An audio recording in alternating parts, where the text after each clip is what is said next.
Dear participants, distinguished guests here in the audience and also in our live stream, welcome to Latvia, welcome to Riga, welcome to the conference Localizing the Sustainable Development Goals through Museums and Libraries. This conference is organized by several partners, Latvian Museum Association, Latvian Librarians Association, Latvian National Commission for UNESCO, the support and also with the support of UNESCO Participation Programme and British Council in Latvia. So quite a lot of partners who have taken an effort to bring all us here. And actually, this conference is a reference point to the very extensive work for several years. And it emphasizes the role of memory institutions in larger ecosystem of the sustainable development. And we will hear several presentations from several panels and also some quite good keynote speakers. So we have here in the audience, in the room, more than 30 participants from 6 countries, but I guess quite many more in live stream. So at first, let me give the floor to Mr. Vladislavs Vesperis, Head of National Development Monitoring and Evaluation Division in the State Chancellery of Latvia. The main person on SDGs in Latvia, right? You are quite close to that. Thank you very much, Ines, for introduction, and dear participants of the conference, guests, including foreign guests. Let me, on behalf of the State Chancellery, very warmly welcome you here in Riga at this conference. Culture is an important segment of our national policies and important also to sustainable development goals, in our opinion. Let me remind you that in 2010, Latvian Parliament has approved a National Sustainable Development Strategy until 2030, and space of culture was one of the priorities of 7 priorities, which already then, before 5 years later, United Nations have approved Agenda 2030. Already Latvia was taking care about the culture as particular sector important in the context of the SDGs. I would also like to point out that the UN summit this year in New York before the General Assembly also stressed the importance of culture as an enabler to bring common identity for people, for populations, and to build social cohesion among our societies and within them. So we see that museums and libraries are very important actors in respect to localization, which also was stressed by this political declaration at the UN Global Summit on SDGs. So I see that this conference brings very much to light this context and will help to contribute to implementation of SDGs, both in Latvia and in our partnering countries. So let me wish you a very fruitful and inspiring conference and exchange of ideas today. Thank you very much indeed, and way forward. Thank you. And now let me welcome Mr. Uldis Zariņš, Deputy State Secretary for Cultural Policy of the Ministry of Culture of Latvia.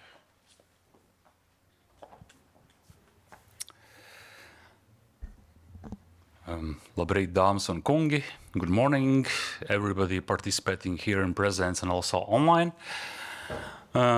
First of all, I would like to extend my gratitude to the Library Association of Latvia and Museum Association of Latvia, who are supported by Latvian National UNESCO Commission and also British Council. And it's turning, you see the number 2 here, so it's slowly becoming a kind of a tradition. So it's a second event of this kind, and I really hope that there will be also 3rd, 4th, and then so on, because this is really an important topic. And the challenge of the Sustainable Development Goals is, first of all, obviously, we all know that there is no separate goal for culture.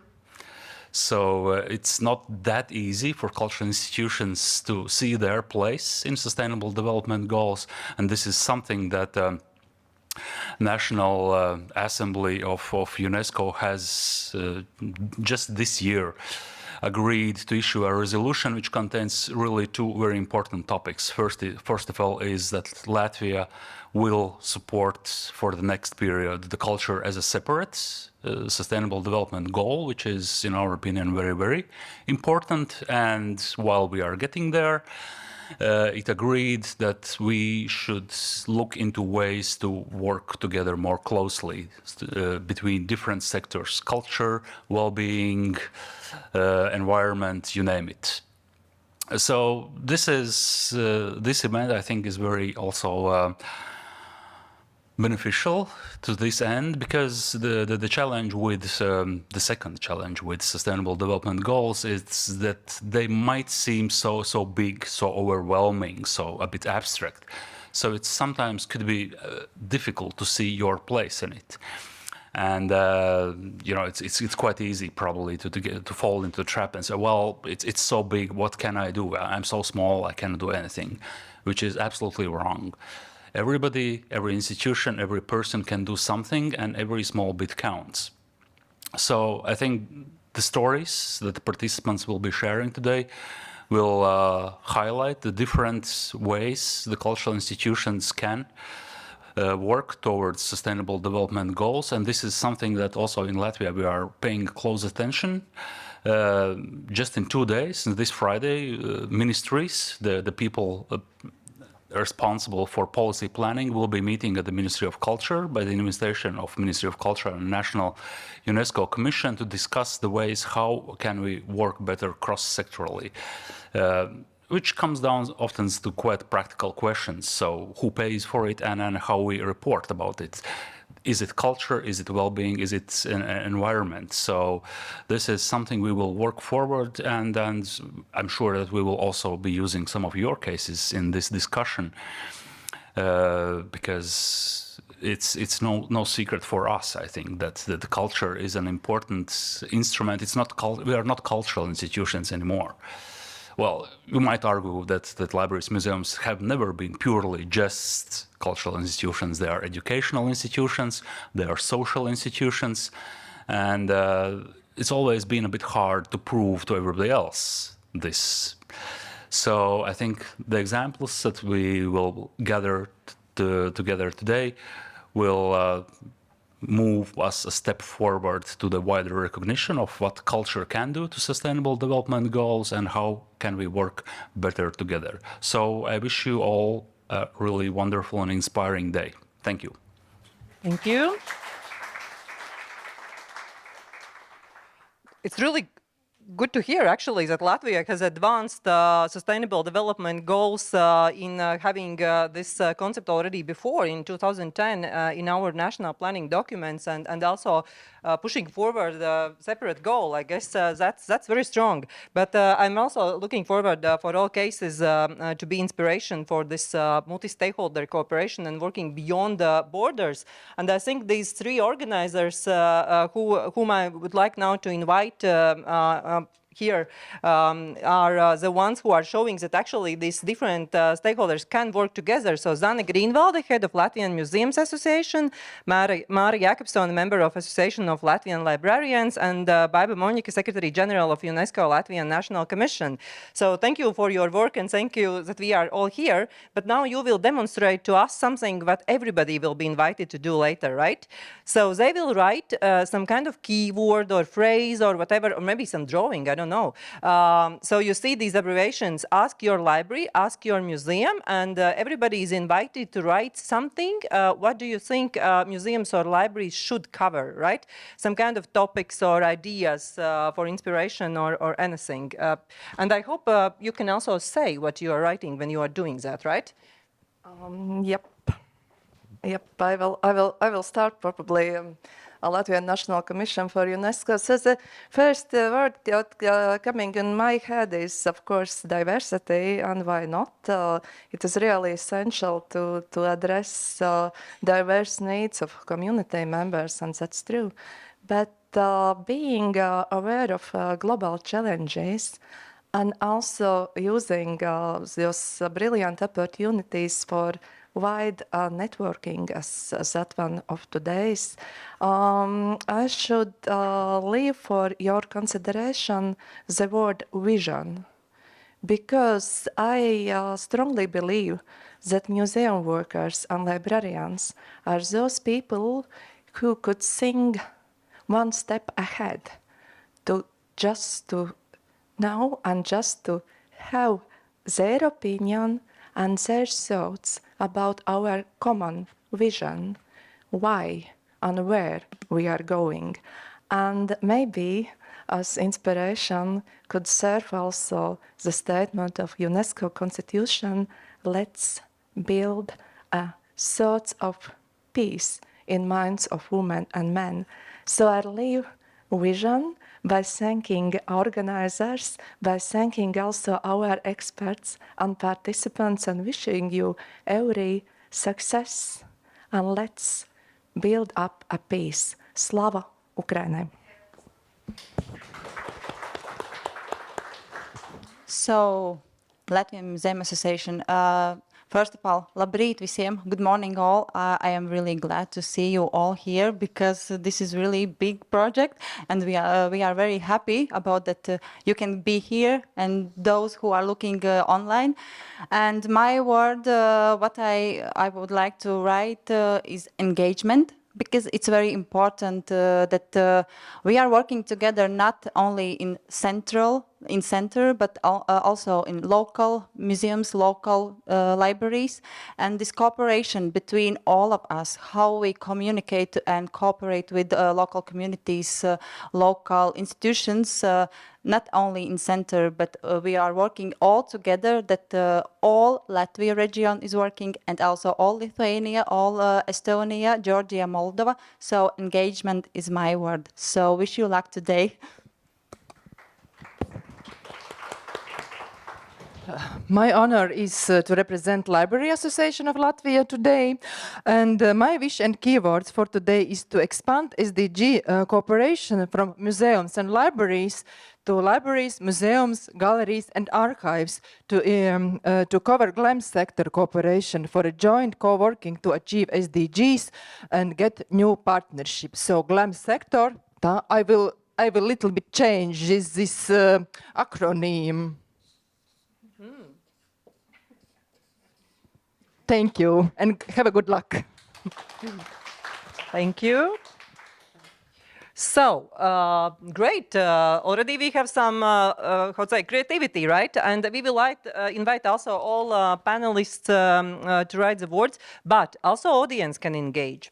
And there is a way how you can get engaged in the room, and how also our viewers can get engaged. So maybe you know that platform Slido. So sl.do.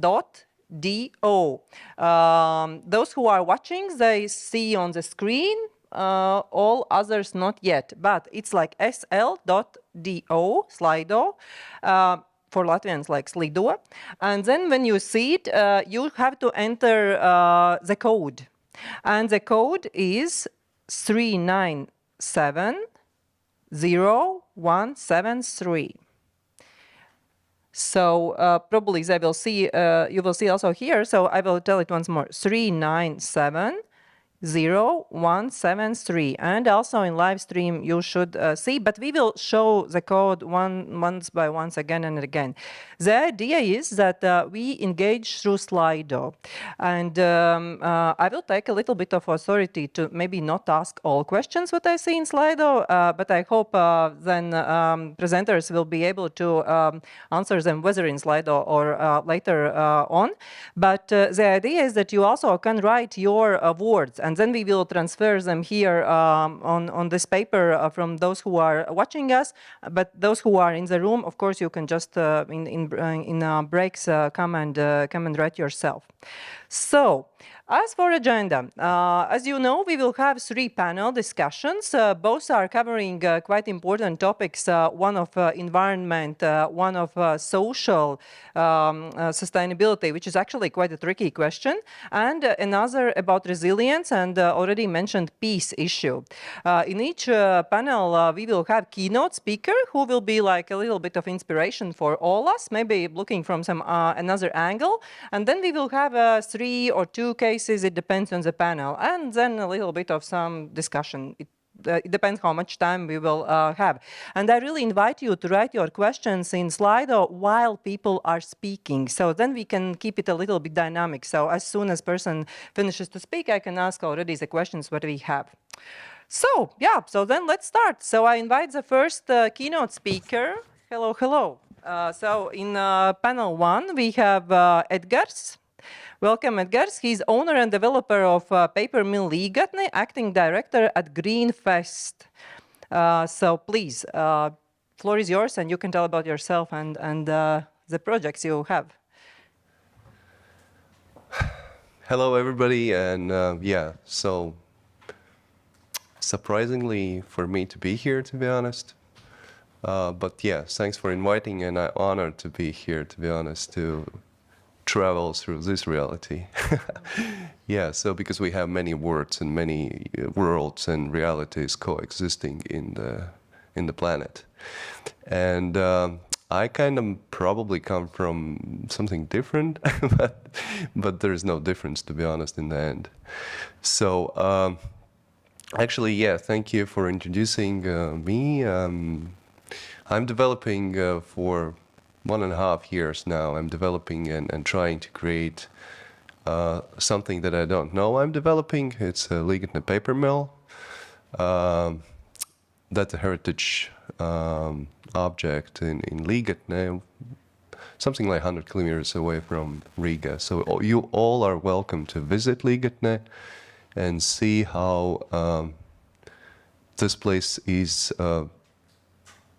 reborning again.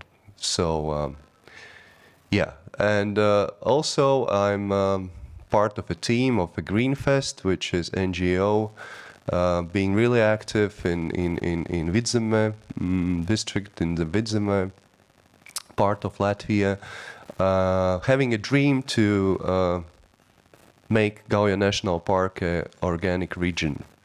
So, and in October 25th, there is going to be a forum or conference, call it as you want, where all the municipalities of Cēsis, Sigulda and Valmiera will meet to sign a memorandum of creating this organic region. So it's a great success for our NGO, being active for 5 years through talks, meetings, festivals, different participation, promoting one of the things which is sustainability.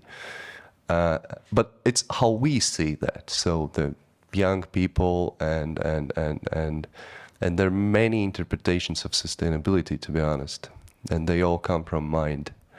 And like I'm coming here, I was thinking about whether I'm sustainable myself. I'm driving a car, I'm eating a food, I'm consuming electricity, and so where is the system I measure it to?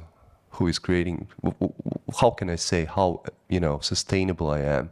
Because sustainability means that you lower your impact with environment you're living in, and giving probably more or being harmonized with environment than consuming from environment, because consumer world is one of the huge big worlds we're living in today. All the countries, all the global organizations, all the corporate stuff, all the corporate world, and it start to pay back. It start to give, and it's a different kind of like, I don't know, state. And we have to come to, and we all are on the way to that state. But yeah, so different forms, different systems, methodologies, organizations, conferences, forums, they all are good. Talking, discussing, coming out with some, paper stuff, talking to governments, to some municipalities, to the institutions that has power to make it alive. That's all good, but it has end as well. So everything has beginning and end, and there's only one thing that actually what I think is sustainable. It's internal question through all the times, all the centuries, all the civilizations. Who am I? Who are we? Why we are here? What is our purpose? And this is where artists for many centuries, many years, and not only artists, musicians, writers, have expressed the spirit, the feelings, this question they had in themselves, they were expressing in their own way what is the answer. There were many answers, but this question is still going on. And then the museums and libraries, they collect these expressions in type of forms, of, books, whatever, paintings, and they collect it somewhere and show them to the world, to the other people. For what purpose?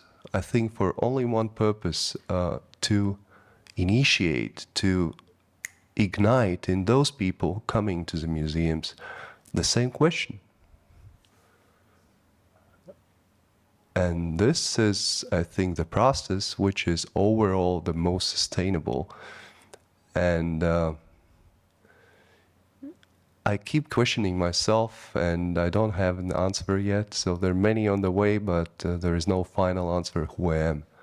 But I like to see art, I like to visit different places, I like to be in the nature, because that helps me keep questioning this question. And yeah, so there's many forms, many buildings, many something, and that's good to have that. But probably when we're thinking about the forms, let's think how the people could be ignited, could be, touched with something that will start them questioning this question to themselves. Not turning the art in entertainment. Entertainment is good. I like writing, different, entertaining stuff and being somewhere, visiting some, amusement parks. That's fine. Amusement, entertainment is fine, but it's not sustainable. And these places comes and goes. Yeah, so, and just one thing, I can share with you, I really love to share with you, is that during my journey through these many questions, looks like I'm bouncing again and again to the one particular answer why I am here. And this answer is for compassion and love, peace, including all this stuff, that comes from the same tree, from the same root, and the root is compassion and love. And I don't think I don't know about you guys, but I don't have other purpose to be here in the world to serve that in my way, in different forms, in different ways, using my skills, my knowledge, my experience. That's all my personal stuff, but behind that personal stuff is this something bigger, and it's love.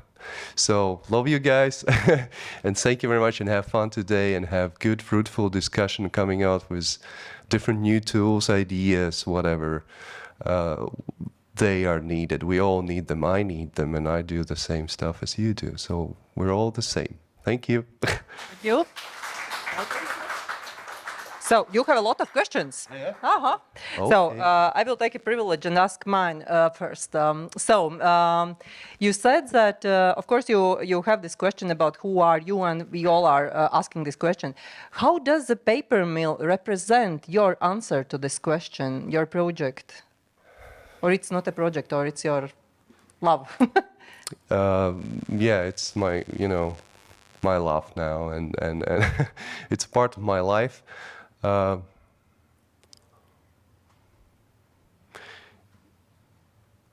This place kind of find me. I already, you know, I'm sharing that many times because people come to me and say, Edgars, you bought paper mill, you know, that's good. So why do you did it? You know, do you have a plan? Do you have a cash flow? Do you have a profit loss? Do you have all this stuff that we used to have? I said, no, I don't know. I don't have nothing. And I have only one thing, faith. I faith, and sometimes I doubt myself, sometimes I'm really weak on that, I cry, I get on my knees, but I always, thanks to this faith, stands up and go forward. And this is I don't know where I'm going. Of course, on the way I do steps, and they are rational. It's not like I'm just lying in the wind. They're rational. I'm talking to investors, banks, doing, you know, development of the territory, the planning, and then talking to municipalities, organizing different events.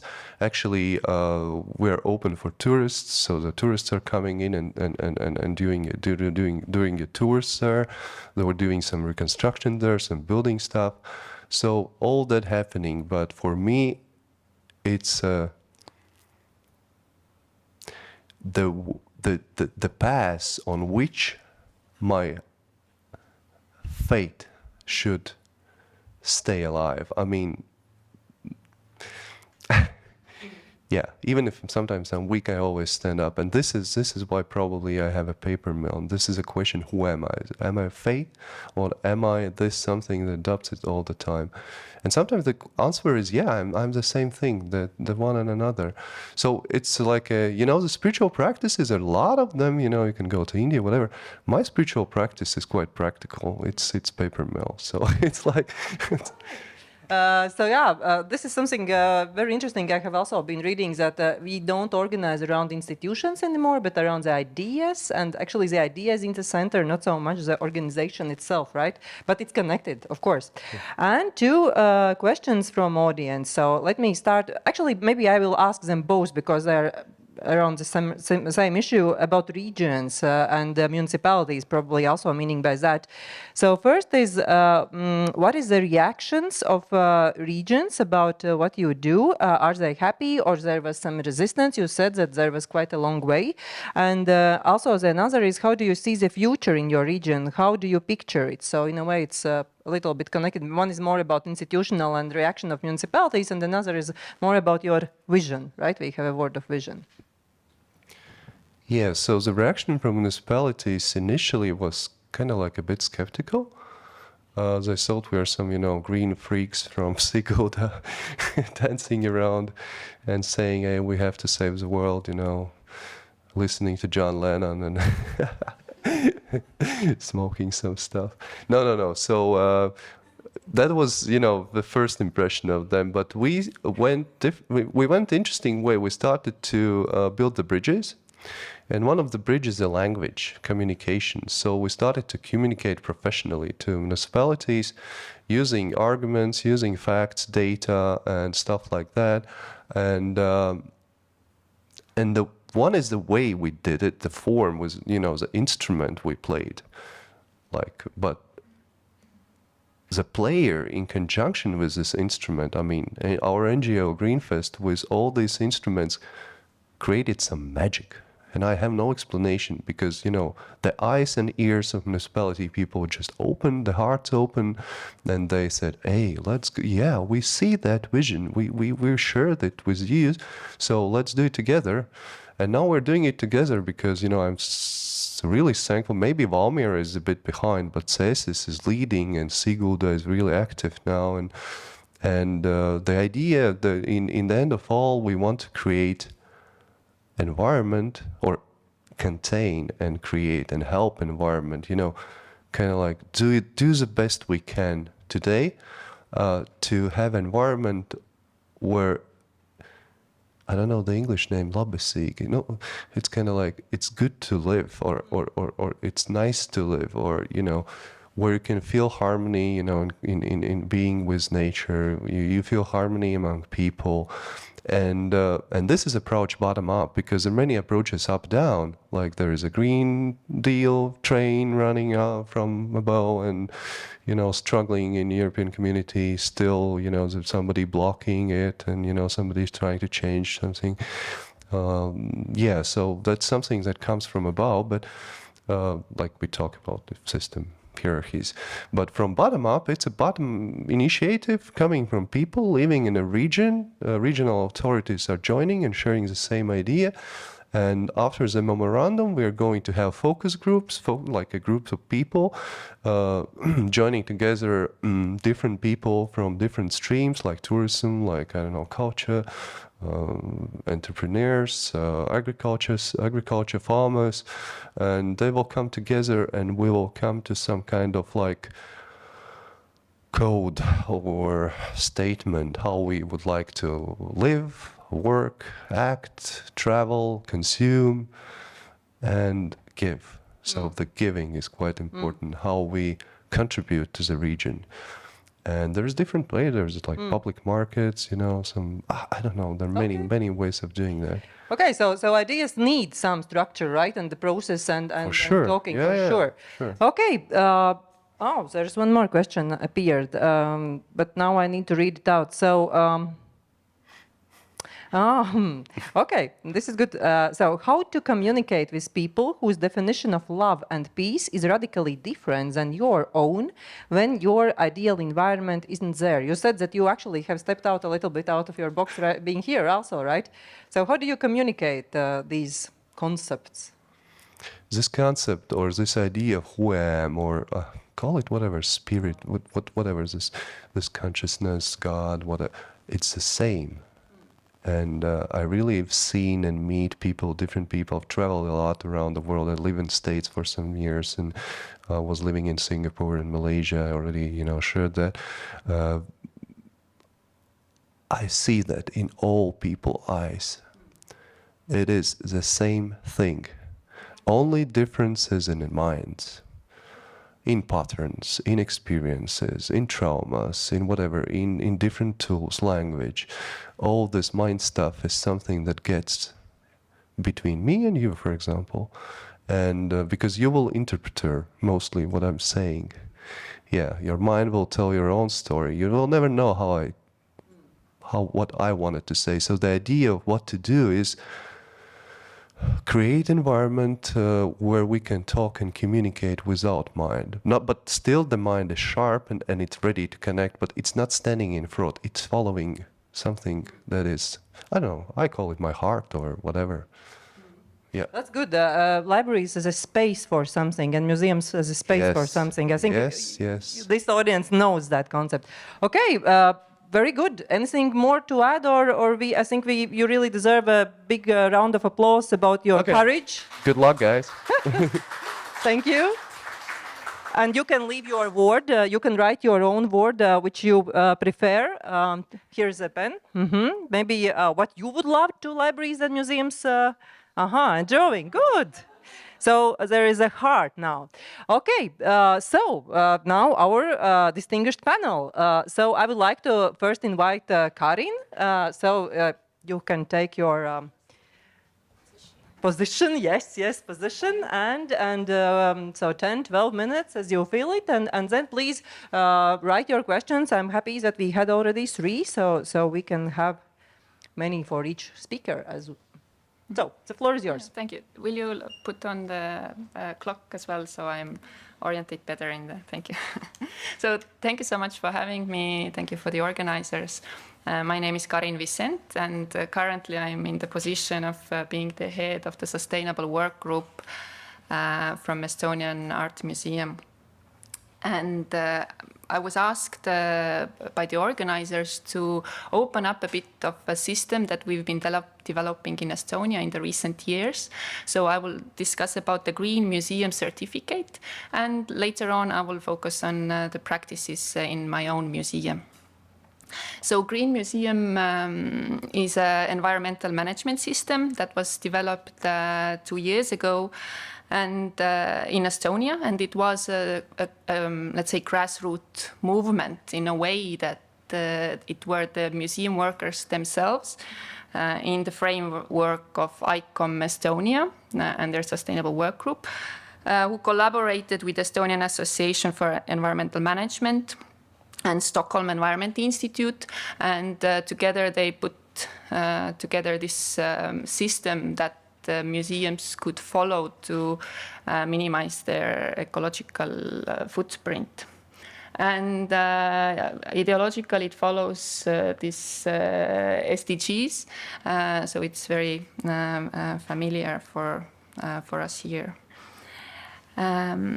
It consists of a checklist with 85 different topics, from building management and up to social sustainability, how we work daily, the use of energy, water, paper, waste management, our tenders, the transportation, how we produce the exhibitions, how we design them and build them, how we cooperate with our audiences, and also these very important topics like accessibility or gender equality, also well-being of workers, and different events catering. So it's a wide array of topics that the program covers, and this kind of sets a good standard so that museums wouldn't have to invent by themselves how to approach or how to move on. And it involves different training sessions also for the museums. They were organized by ICOM Estonia. And museums had to make preparations by themselves to meet these requirements. It involves a small fee and the evaluation process of the application. And the certificate is given for 3 years. And so it's audited in every 3 years. So it is made. It's kind of a sustainability made rather easy for museums because it's very specific. And my museum, Kumu Art Museum, was first Estonian museum who applied and acquired the certificate. So for a year and a bit more, we've been now applying this this environmental management system.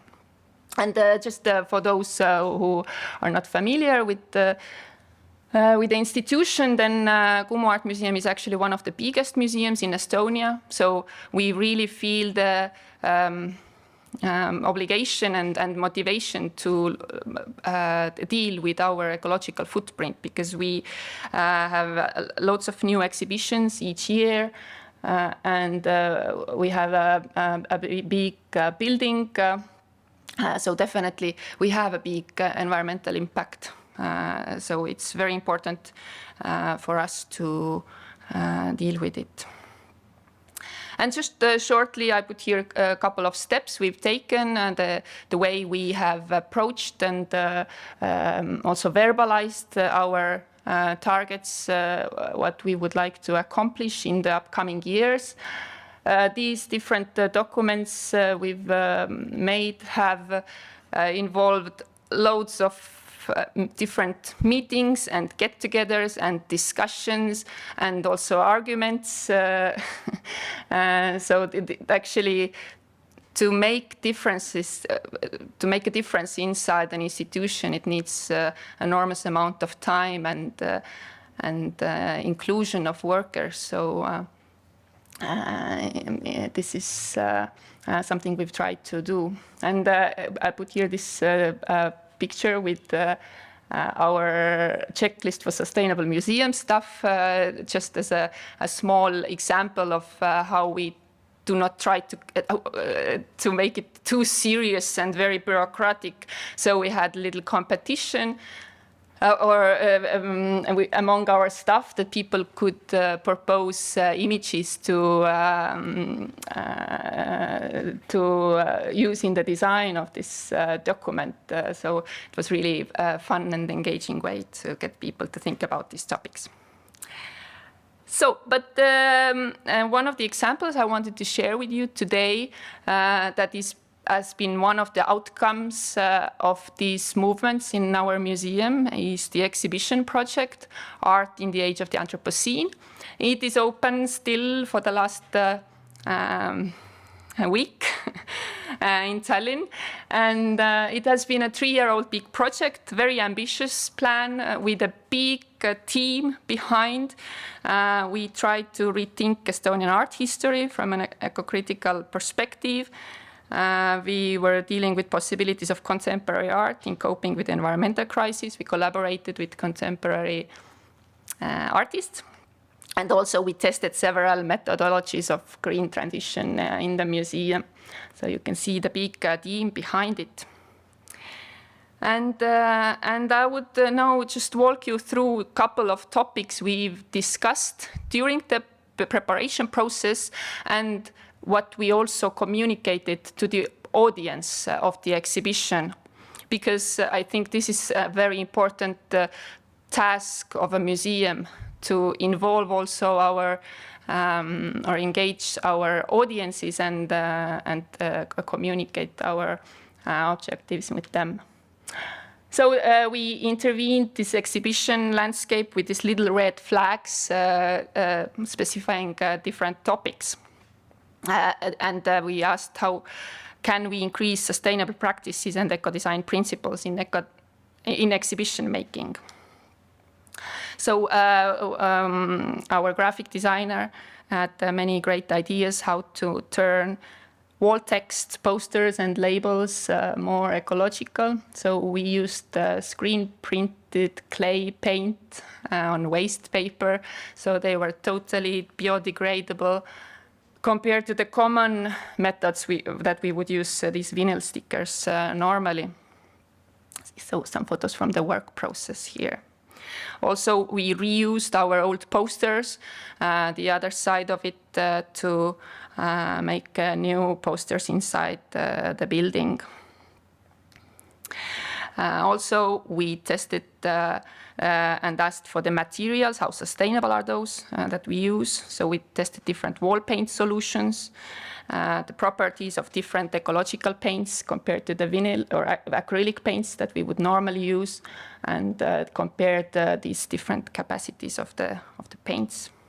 And also you can see that in the exhibition design, the designers decided to test, or you can see it aesthetically.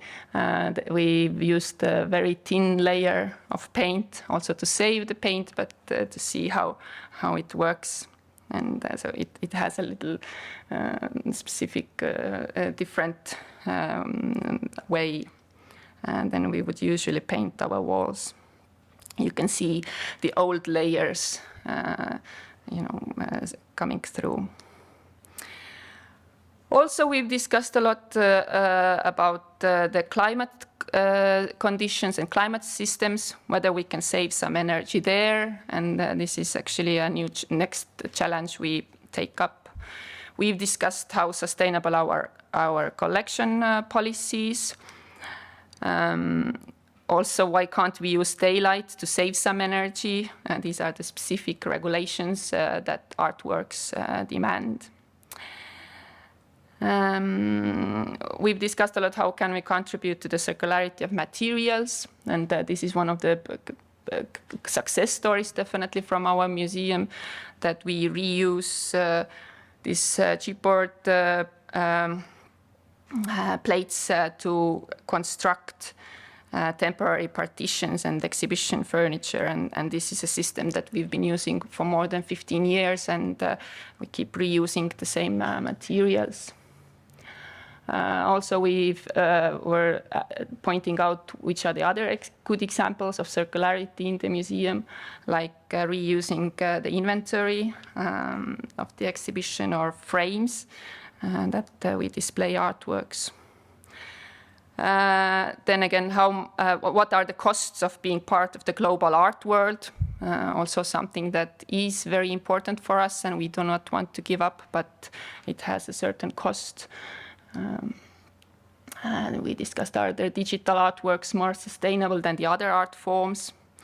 Or the final big question we asked was, how much carbon do we actually emit while making the exhibitions? And because the carbon is one of the things that is easy to measure your impact. So we had this discussion for some times, and to figure it out, we decided to build our own carbon calculator. So within this project, we made a model for sustainable exhibition. It will be online next week. Here's a link of it. Unfortunately, it's only in Estonian, but you can follow it. And so there is a specifically designed carbon calculator for the exhibitions for this specific parts, which are the most with the higher emissions.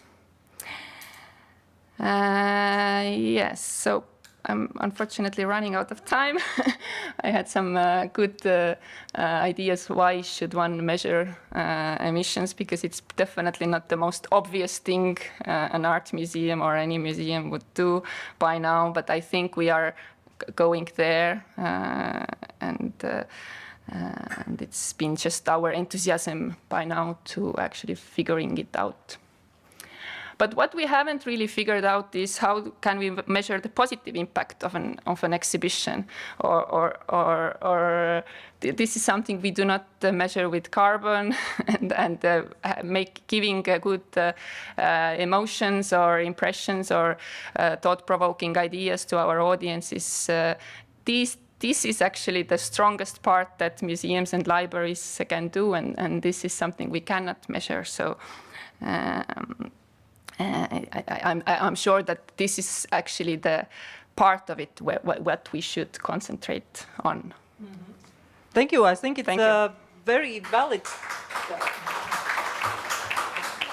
I think it's very valid point about these positive measurements. We are lacking them in SDGs indicators also, right? We are measuring people, we are measuring maybe not so good things, but what about good things? But when you were talking, I had in my mind some resource that you were mentioning, time.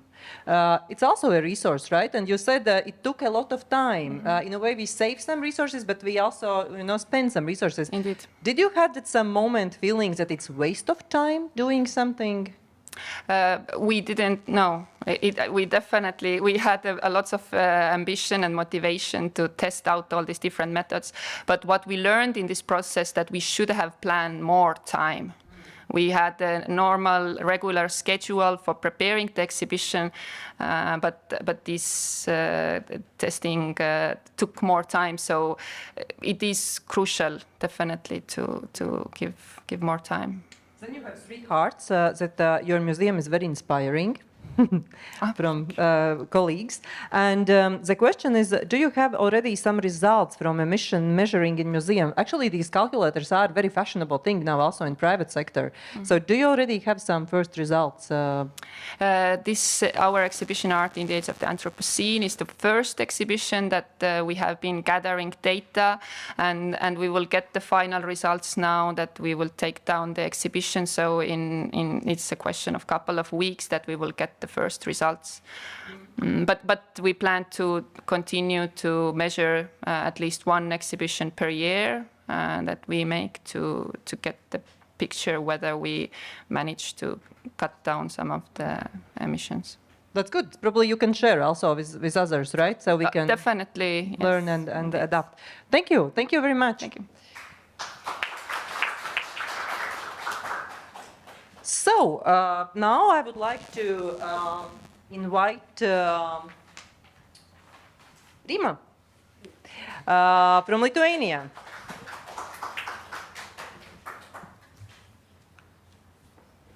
Okay. Oh, you all see. Okay, thank you.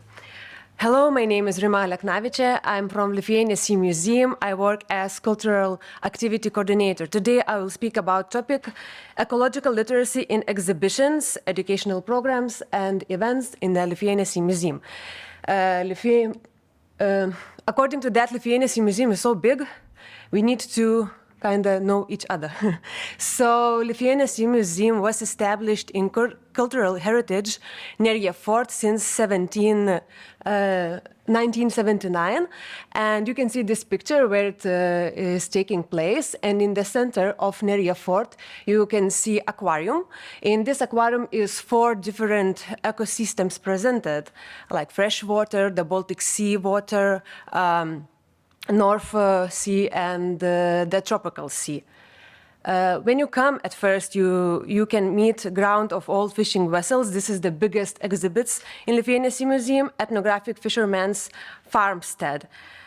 Moreover, we have dolphinarium, and from 2001 we started dolphin assessment therapy. So we are helping people with various disease, various disabilities to recover, to become more healthier, and it's really very impactful.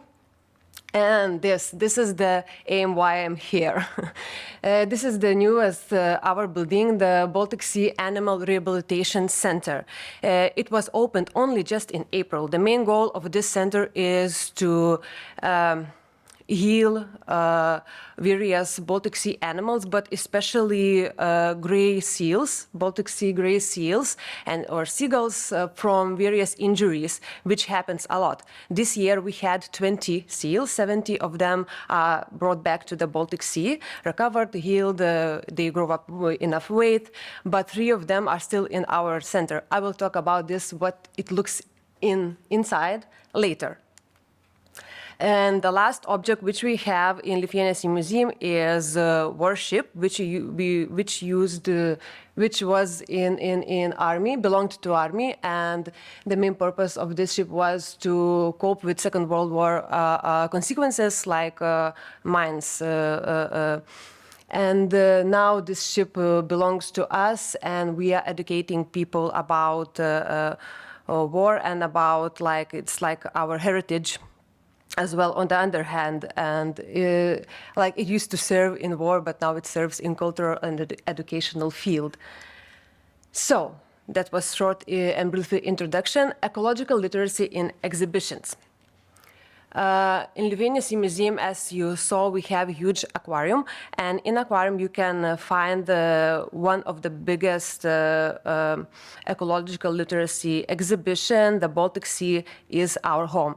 This exhibition reveals how Baltic Sea was formed, reveals Baltic Sea biodiversity, and in the end of the exhibition we are showing what the Baltic Sea is facing now. What I meant by saying that, the pollution. So in the end of this exhibition you can find interactive wall, which really loves kids and children to play, but during the playing time they really receives plenty of information about various kinds of pollution and how they are important to avoid that kind of pollution. Other exhibition is near and close. It is called Where Have the Surgeons Gone? The idea to create this exhibition was because of sturgeon population, that sturgeon population is decreasing, and due to hunting for their eggs, like fishing for their eggs. And we are trying also to speak with our visitors during self-visiting or ordering specific educational programs like Without Right to Live, Without Right to Grow Up. This is the exhibition, the educational program about the sturgeons and their population and how we are affecting them a lot. The Baltic Sea of 2050, dystopia or reality. This is like exhibition or exhibit, it depends how you use it. But this one was created in 2021. And the main point of it is to feel and to relate to see animals, how they feel when they live in polluted waters. You can step in this eco cube and see on the roof plenty of trashes, as you see here in the picture, and you can relate and sense the feeling that every day they are living and seeing not this beautiful water, but not the sun, but trashes, plastic trashes, pharmacy trashes, which are growing in these days especially. And moreover, you can scan in this eco cube QR code, and then you will be brought to some animal descriptions, future animal descriptions. What I mean by saying that, we created with some design designers future animals which are like devastating by some pollution, sort of pollutions like plastic pollution, oil pollution, and specific kind of animals like seals, turtles, and they are absolutely look differently, like even creepy.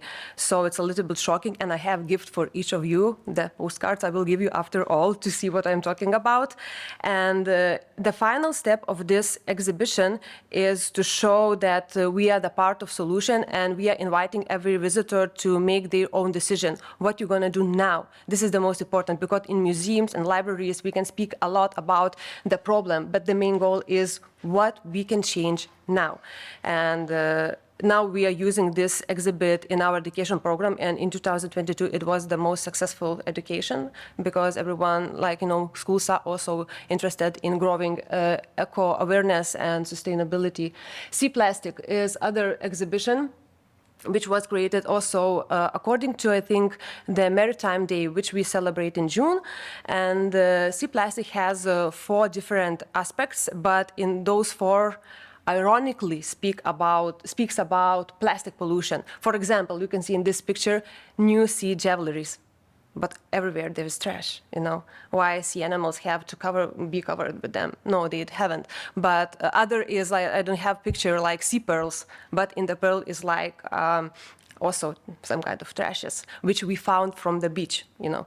And of course, we mentioned about plastic pollution and oil pollution in the sea, in the Baltic Sea. Next, we are the part of solution. We have the same description, but it's different activity, different ecological literacy, and we are inviting our visitors to sort trashes. We need to be like example how to do that. So we have 5 places in our area where we are inviting with these different posters where animals are trapped in some kind of trashes, and we are inviting them, our visitors, to sort trashes.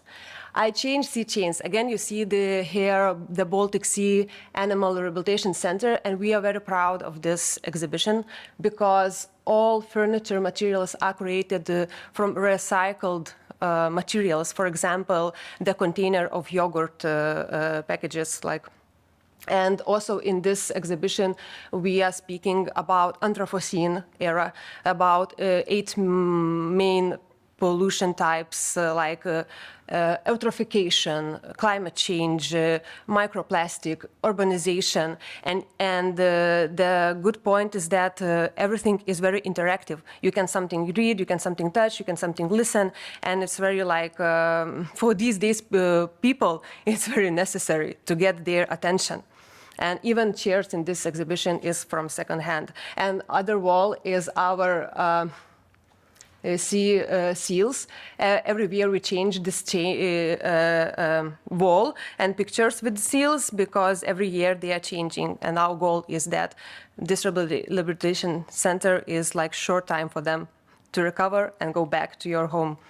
And every year we do a competition. We engage society to be part of this beautiful event, and we are asking them to pick a name for each seal. And so this is also very helpful, very good tool to spread ecological awareness into our society. Okay, ecological literacy in educational programs. I will be short in this. So we have at all 13 educations and 3 excursions where ecological literacy is integrated. So some of them are through exhibits and exhibitions, but others are through methodology like questioning, group work, creative something to be problem solvers. And education we do in schools, museum, and online. So you can see the picture. We have created 12 eco-forums with school children, but they weren't not just participating, but they were creating all the eco-forum and about Baltic Sea, most problems, ecological problems, about our daily habits. So it was also very impactful for them. Experiential education, Sea Plastic. So we carry the exhibition Sea Plastic to schools and we educate children because not everyone can come to our museum. So we go to the school. It's a very good tool.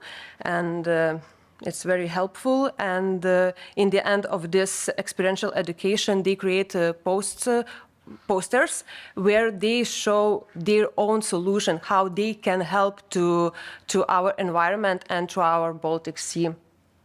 And ecological literacy in education events. So I think for us all, the main goal is not to be like popular with other museums, with other libraries, but to reach people, to reach society, various society groups. So the best way is through projects and competitions. We always celebrate Ocean Day, which is very important for us, and we are trying to collaborate with many various social groups as much as we can. We invite them in competitions, or we even go to our Klaipėda city, in the center of the city. You can see even dance sometimes and invite people. And then with these tools, we are like increasing their eco-awareness, why we are doing, why this is important to save our Baltic Sea. And the biggest and the best, our project was the Laboratory of Sustainable Future Developers, which we had 3 years in a row.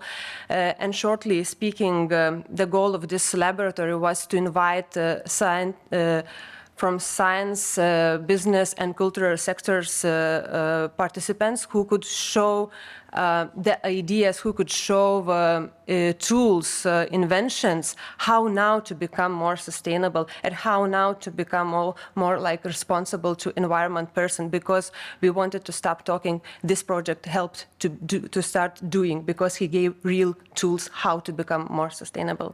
And in the end, our new goal is to reach other cities from Lithuania, and we created one more project, All Lithuania into the Sea, which also involves school children, but basically it helps to find sea and to love sea from different perspectives. Sorry for my time. And acting green, seen in blue. Thank you.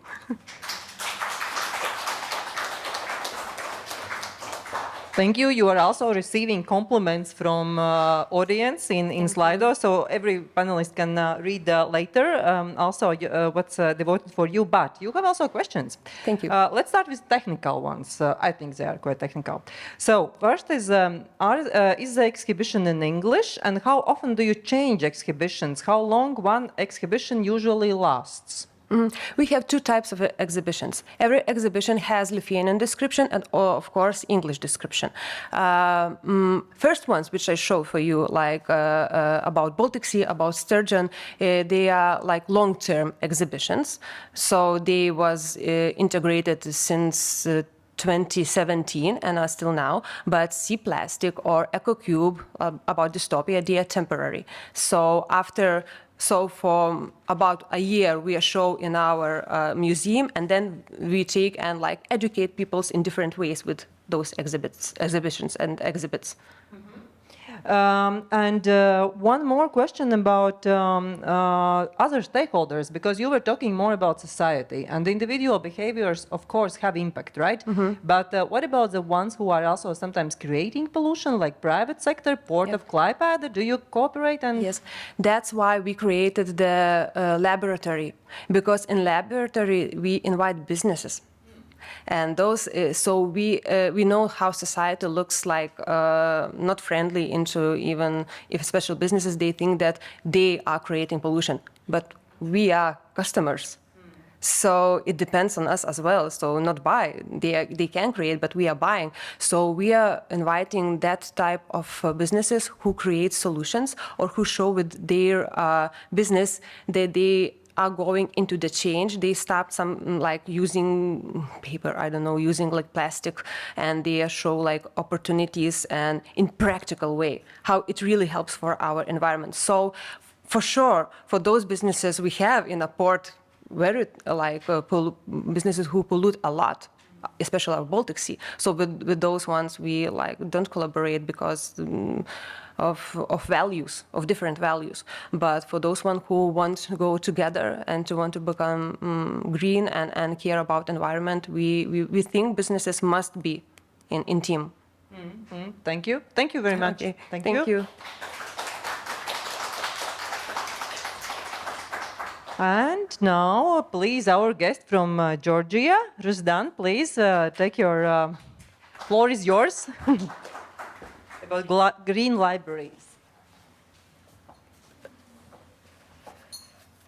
Thank you. First of all, I want to thank you for this opportunity to participate here. And before I will start my presentation, I would like to tell you in few words where I'm from. I'm from Georgia. This is a little country at the intersection of Europe and Asia. This is a former Soviet Union republic, 3 and 7 million population. And you see here on the map that 20% of our country is occupied by Russia. And I will talk today about the green libraries in the mining city. This is the view of Giatura, the municipality where we implementing this pilot project, and I want to tell you the story of the green libraries, which this city, the Giatura, is in the western Georgia. The city is in the center of the mining settlements on the surrounding hills, and it is well known with its old cable cars. A lot of tourists from Europe are especially visiting this city for its cable cars. This is a beautiful city actually, but it is exposed to serious ecological problems. Polluted air, soil and water are easy to observe. Anyone may detect layers of the black dust in the streets, on the roadsides, in the river, and air and water pollution level is very high in Giatura, and the air is polluted with manganese dioxide, trioxide, and heavy metals.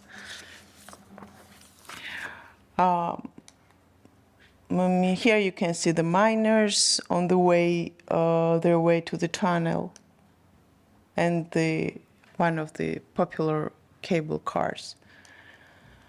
Actually, this cable car system was from 1950s, runs along the city's vast gorges. The cars were used to transport the miners to the mines, but now it is used as a public transport.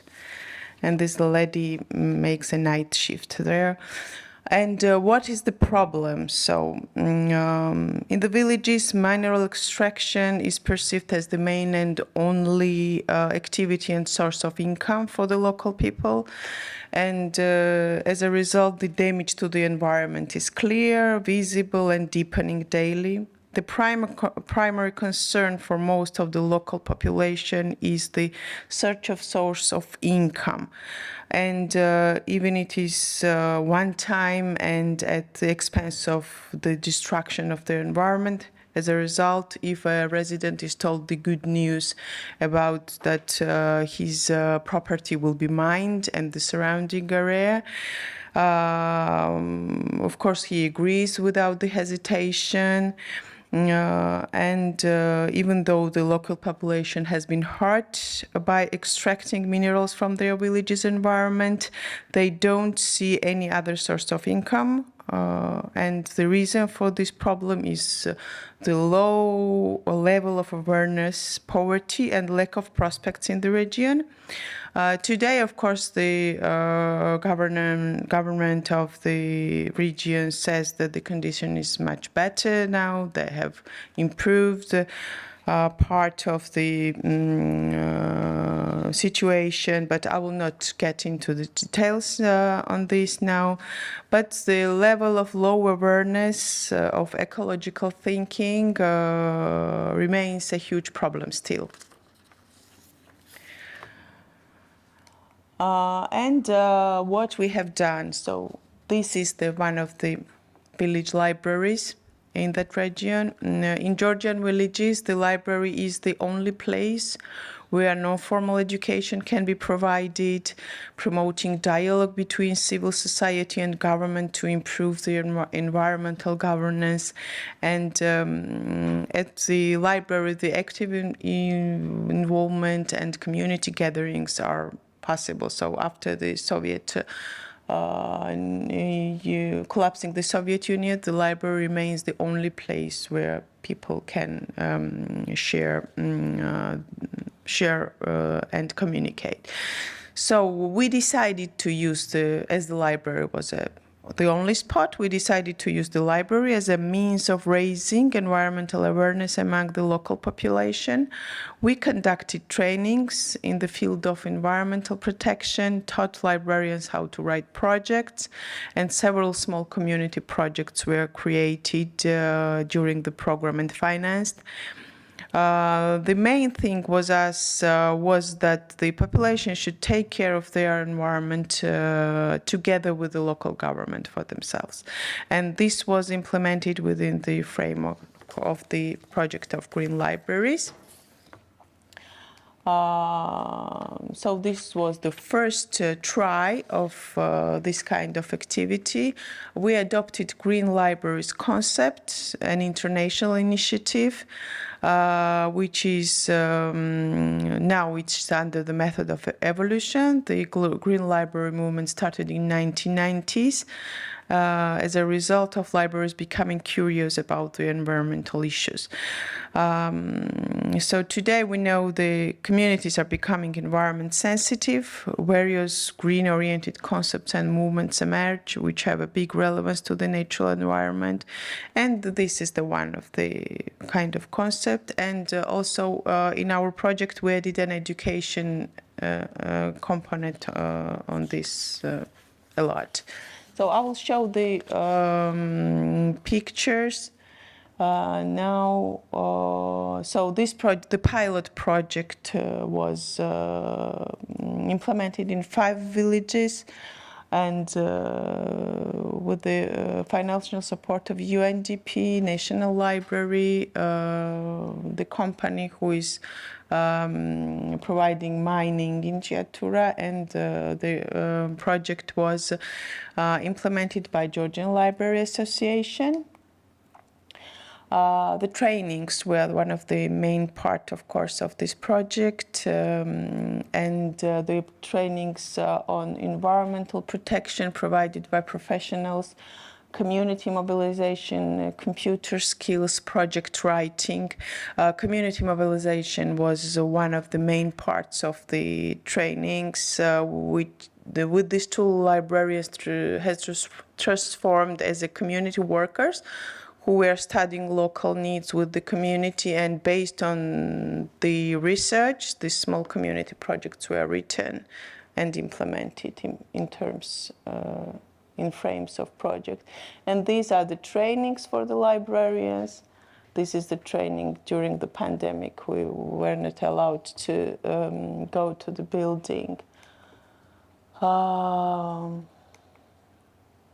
Various trainings on ICT, community mobilization. Also, we have equipped the libraries with internet, Wi-Fi, computers, scanners, printers, projector, laptops. So this was the first time the villages received this kind of techniques. So it is not possible in many villages to have free internet, and people can, but this is the part of different project. I will not get deep into the details, but in terms of this project, we provided ICT TOT trainings to librarians, and now they're helping the community to learn how to use computers. And surrounding areas of the librarians were greened, and with the help of local authorities and residents, the project bought all the necessary seedlings and flowers, and they were planted by local citizens and local government and librarians. So this kind of activities, everyone was happy, everyone was involved. I think that on the pictures, this is not something that you will be attracted or excited, because, but to compare what was before that, so there was nothing, and now we have this. So I think that this is achievement. This is watering, I don't know how to call this. This is for watering the plants, and this looks like because the village itself has the experience to use this. So we cannot implement the irrigation system or something like this because of infrastructure, global infrastructure of the villages. So we use this one. And the one in one of the villages, the soil was cleared and leveled to make a garden. They are looking for additional funding for this. So the land was like this, and then they make this and prepared for the garden. So this was made by local people themselves with their own hands. We also bought solar panels for the libraries, on the library buildings, and energy efficient wood stoves in the libraries instead of electric ones, because there is no central heating in the villages. And this kind of, we purchased this with consultation of experts in the field. And intellectual games in the schools of the region, and topic of the environment, the contests. This was the main. And we made a digital library based on National Libraries, digital library system of the ecology. We try to publish in the journals about the ecologic projects in libraries to promote success stories and to attract additional donors. These 5 projects were implemented during our program. The projects were written by the community and librarians together and implemented through this project. Thank you. Yeah. Thank you, and I think it is a very big achievement, considering in what circumstances you operate, right? And my biggest compliments to you. I cannot resist to ask you this question. It's not in Slido, but it's I really want to ask. So these climate issues actually are, in many cases, also a source for disinformation. I know we will talk in panel 3 about that more, but did you face any specific resistance or any soft powers used by some authoritarian regimes who, let's call it by name, Russia, who has occupied also your country, when you were talking about these issues? Did you face some kind of attacks or disinformation campaigns against you when you are working on climate issues? Yes, of course, they are afraid. And they are co-financing this. They co-financed this project, but they are afraid because we are asking questions and we request information, and the information is different. What is given by the government? So government and the company is one body, and with information we receive from international experts. So that's why. Of course, but they cannot hesitate. But the bad news is that this was the pilot project in 5 villages only. We wanted to continue, but we could not find donors for this because of there is some lack of support about these topics, and yes, maybe the reason is that they don't like, of course.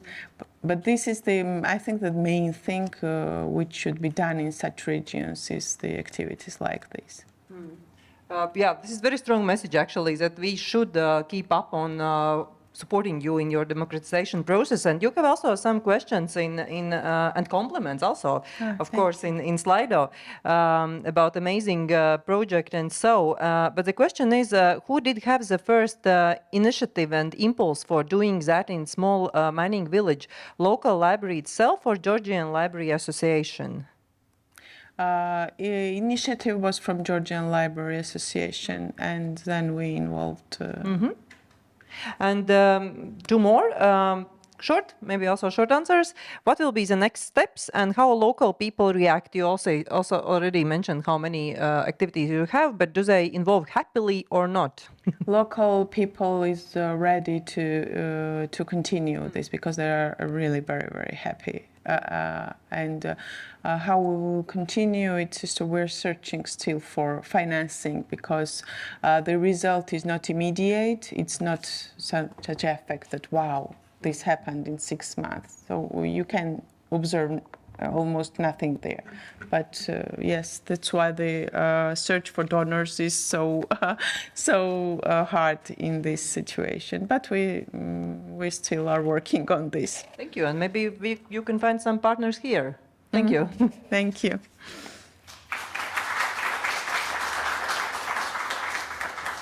So we don't have a lot of time to wrap up, but I would like to ask one question to all of you. Now you heard your presentations, and you operate in very different circumstances.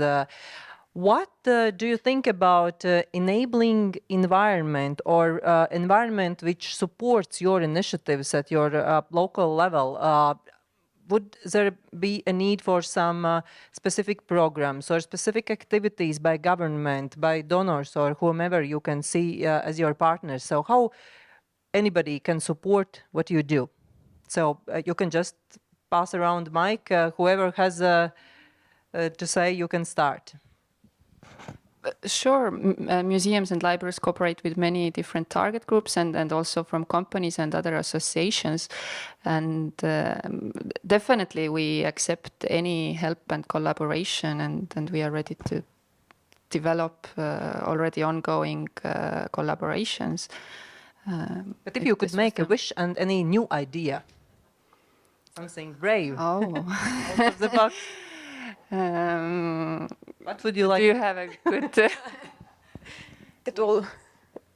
Always the problem is, I think, not always, but in many times the money issue, because sustainable things sometimes they are more expensive.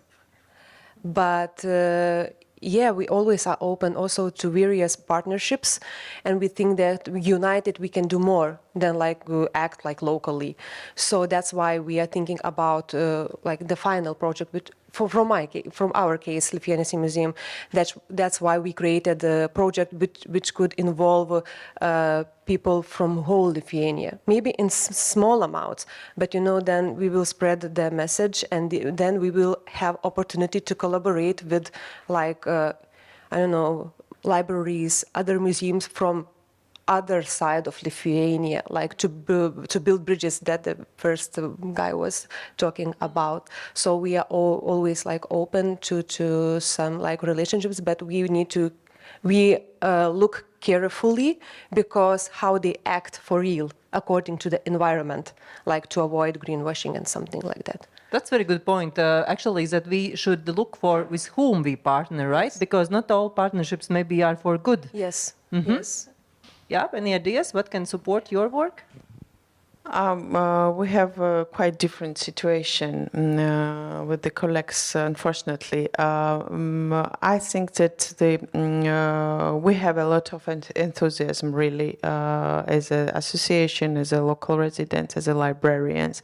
We need some global support from our government, because we always can find international donors, because they understand what we are talking about, and sometimes and often they are supporting, and you won't be lost. So you can find someone who will finance you.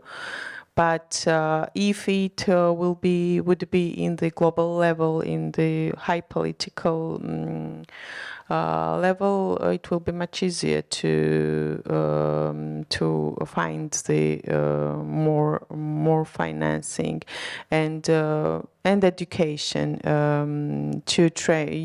We need to re-educate, retrain our staff. To involve youth, women, and so the concept, we are working hard really, but still we are going to the finances, even the countries in European Union countries. So that's why we need this global united support. Yes, political support definitely for you. And what about Estonia and Lithuania? We heard the representative from Ministry of Culture of Latvia supporting these innovative ideas. Do you feel supported by government in your countries? In our case, yes, they are supportive. On one hand, they are supportive if it's important for all country, if it makes a huge step in front. But always they look carefully what they are supporting and what kind of project it is. Is it like really influential? Is it really necessary? So on one hand there is, but on the other hand we also have some issues. I think everyone has. I guess it's very important that either the financiers or partners would recognize the potential that museums and libraries have, because we work with people and we tell stories. We can use narratives to bring all these ideas, the research that has been done in universities, or we learn every day more about climate change, and museums can make it accessible to the people. So we have really good connections with the audience, and then I think that's why these collaborations could be very fruitful. Yeah, this is something that we had actually as a proposal in Slido, that we should measure more this positive impact, because sometimes we take ourselves as granted, but we need to anyway convince our partners, convince our governments, right? And we need to prove somehow that we have this positive impact. You have very specific questions in Slido about ISO certification schemes and so on, but I will leave it up for answering in Slido. So you all can go in coffee break in Slido, and if there are some specific questions related to your museums which you didn't answer, maybe you can write the answers, because I would say this would take some 2 pages at least to answer the differences between certification schemes, but it's a good question. Thank you for participation. Thank you for your presentations. And I think this first panel was very inspirational and brave. We saw many different examples. I will invite you also to write a word which you think is important for asking to libraries and museums. I remind our audience here, and also those who are watching, that you can write your words or your phrases or draw pictures if you can. It's AIH. And we will just transfer them to the board here. So and we meet after 20 minutes of coffee break here with the second panel on social resilience. So we are digging deeper. Thank you. And thank you.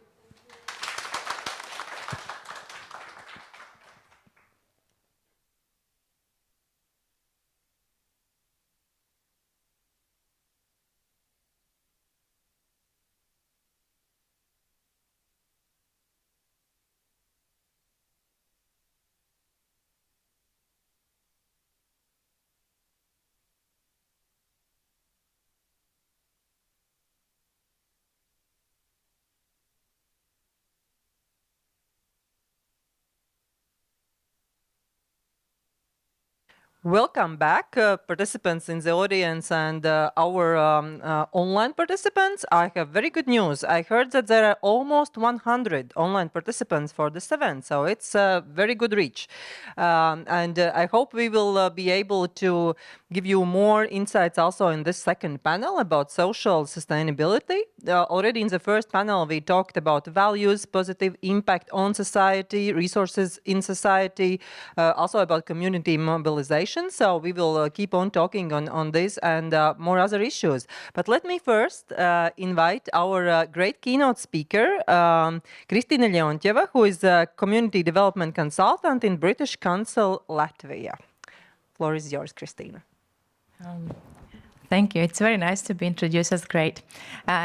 So my name is Kristina Leontjeva, and I have this very great privilege and responsibility at the same time to represent British Council and share our approach. How do we work in order to provide and keep sustainability and social sustainability? So I'm working in British Council as a community development consultant, and British Council is implementing, I would say even, great, gorgeous program, people-to-people culture engagement that aims to enhance social cohesion. So in my last, so I've been working more than 15 years in this field, and last 4 years while designing and delivering and managing different processes that promotes engagement and participation. Social cohesion has been as well my extra filter, extra thing to think about. So and in order to say about to speak about social sustainability, I will introduce you with one approach we are using. So in our case, it goes hand in hand with social impact. So in order in the social impact. And I will introduce you with a theory of change. And so in a while, I reveal stage by stage, what does it mean for us and how do we use this as supportive approach or a supportive element, keep in our mind when we are working with our partners and we engage with communities. So and as well we see it as a learning process. So just so you know, one is the approach as such, but it can be implemented as well as learning process, as a training course. So if you will be interested afterwards, contact us. We can offer this training course. So at first, in order and this approach, this theory of change uses very simple, but I think very visual metaphor, river. And as we know, river in its delta, it has such a power, it has so much water, so river can shape, impact, influence the environment around it. So it's the moment at that time when river has the force to influence the environment. But river starts somewhere. So it starts somewhere, and let's see where does it start. And this is the beginning of the approach. So it starts somewhere, maybe high in the mountains, maybe somewhere else, but it actually starts with a little spring. And so, and in our approach as well, we'll look. So this is as well what the first keynote speaker mentioned a lot about the identity. Who am I? This internal question. So if you can answer yourself, or if you are willing, when I say you, I mean you as individuals, you as community members, you as community leaders, you as libraries and museums, because you live somewhere, you live in a community, so you have all the opportunities. Maybe responsibilities, it depends how you look at this. You have abilities to reach out for those people living in your community. So this is the stage. It's important for you and for the others to understand who you are, who shapes your identity. Either it's, of course, it's culture, it's traditions, it's values, it's circumstances and experiences. So this is an important part to start with. And I like this step stage, because it's most of the time it answers me.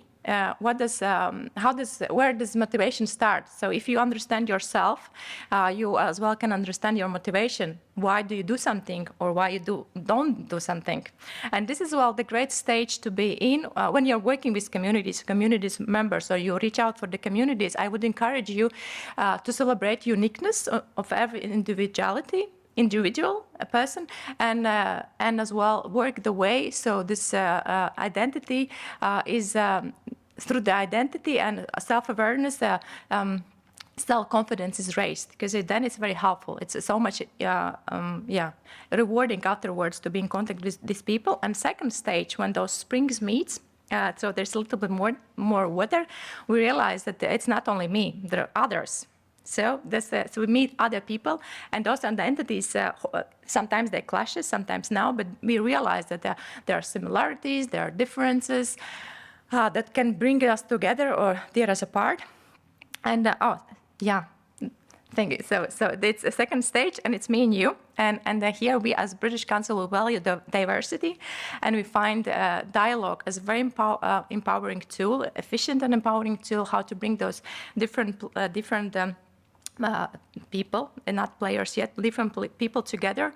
And of course, there are strengths of the stereotypes, assumptions, prejudice takes very important part here. And in order to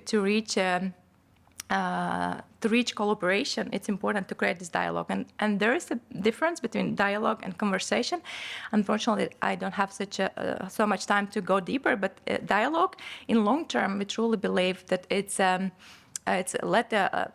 creates understanding that leads to trust and empathy. So this is as well an important stage. If you are willing to intervene on the stage in the community where different people meet, dialogue could be a powerful tool to use.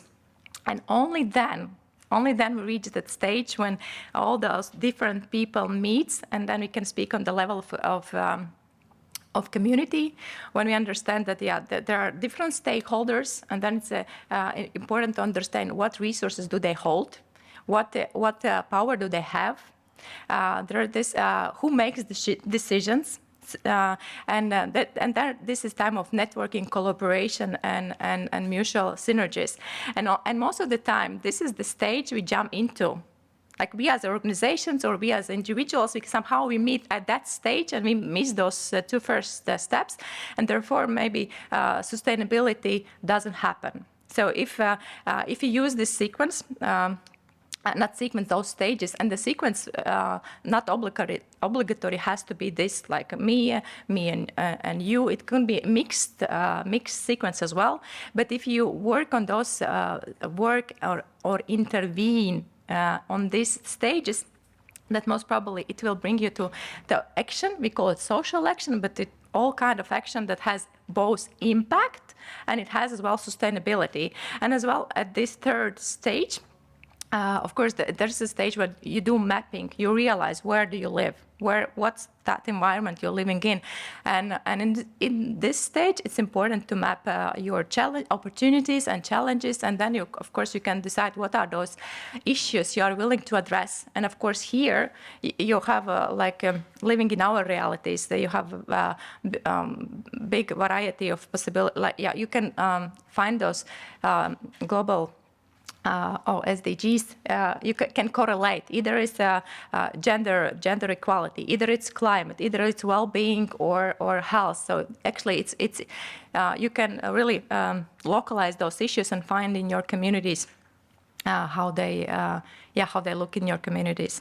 So this is an approach. This is how we think and how we work. And while doing this, we see that sustainability is present.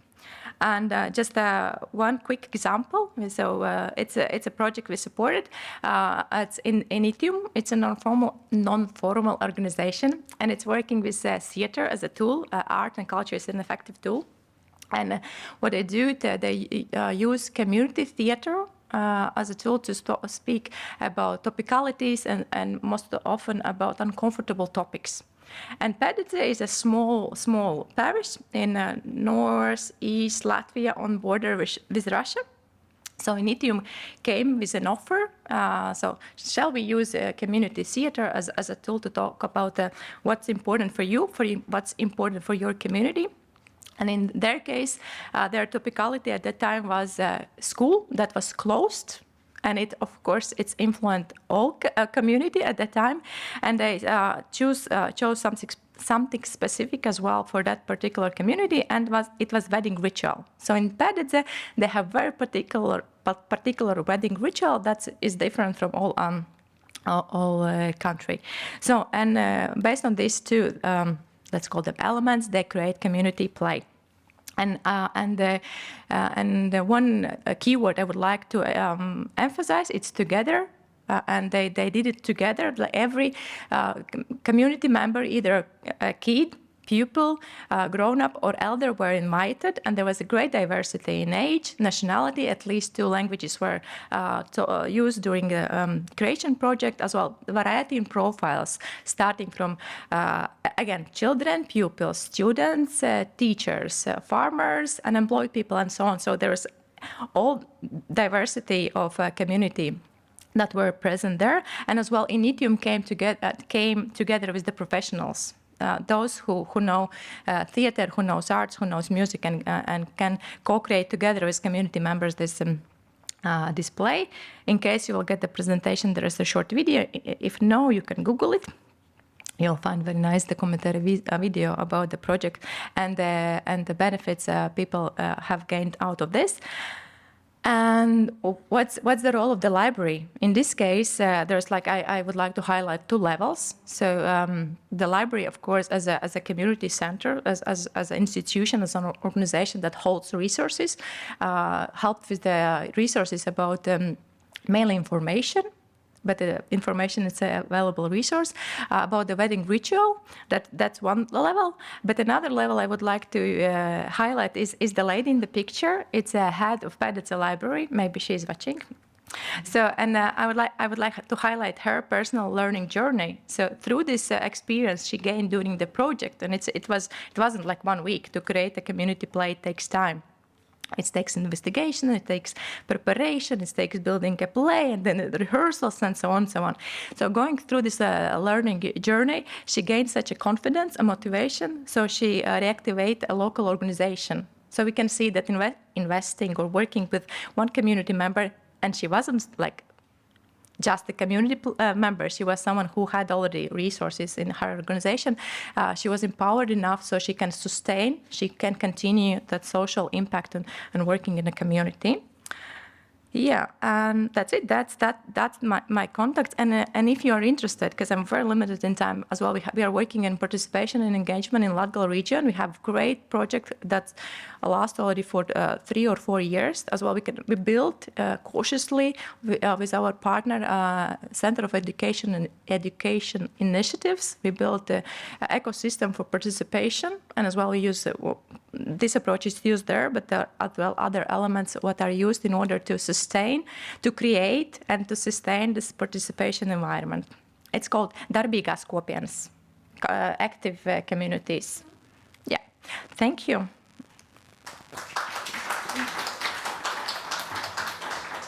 Thank you, Christine. And I remind that there is Slido where everybody can ask also questions, and the code is 3970173, and you'll probably see it also on your screens. So, but questions for you.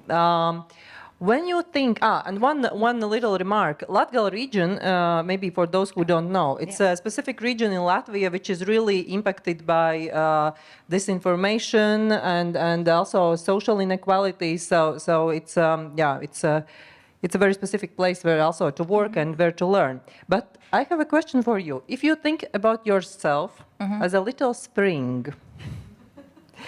what motivates you personally to work in actually this very hard area of social change? Thank you. Feeling of reward. I really see examples of differences as well regarding, for example, this initiative I mentioned, Darbīgās kopienas. Every season we support like around 12 different social initiatives. Really, we how do we work? There is a training, so we give knowledge. We prepare, support those people, and then we as well give little seed funding. But most importantly, we work on their capacity, and then we let them do what they find important for themselves as those who are living in those communities. And I see the result, and it's inspiring. It's really so I'm kind of the part of change makers. Okay, I'm sitting here in Riga. I have different role, but it ends in grassroots level. There in small villages and parishes where there could be 300 inhabitants, for example, and they feel very far from Riga and they feel very forgotten. And it's very rewarding, to be that impulse, even though we are those who are coming from somewhere from Riga, but it's rewarding. And the second question for you is, in theory, change, there's also a part of failures and learning from failures. It can be also your personal failure if you want to be so vulnerable here. But what was the failure you want to share from what you learned and maybe change things, how you do something? I was not expecting. Sometimes I just need more. For sure, there are. I just need more time to think. Zane and Annette, my colleagues, in case you remember something, you can give me a hand. I would say, okay, it's not maybe for sure there are failures, but nothing comes into my mind. Such a good thought. But a challenge, language, as simple as that. Challenge, it's a crucial element. If you're working in that region where a high percentage of inhabitants speak only Russian or understands very little Latvian, in order as well to run the training course, as I said, it's a learning journey. We run the training course. First time we did it in Latvian, and we saw that even though we reach out as well in different languages in order to reach those people and work with them, we couldn't. And then second time we did it like in both languages. It was challenging as well for us as trainers. But we did translate, and then the result was that the lady who participated in the first training and she has challenges with the language. In the second, she participated second time in the training, and when we translated, so she gained so much more out of the training. So it was worth it. But so the language, it's a crucial element that creates a challenge. Maybe it's not about the failure, but the challenge as such. And it's a very good point, because probably if we want to be inclusive, we need to think about different types of inclusiveness, right? Thank you, Christine. Very inspirational examples and methodology, let's say, right? Yes, that's what I wanted to invite you to do.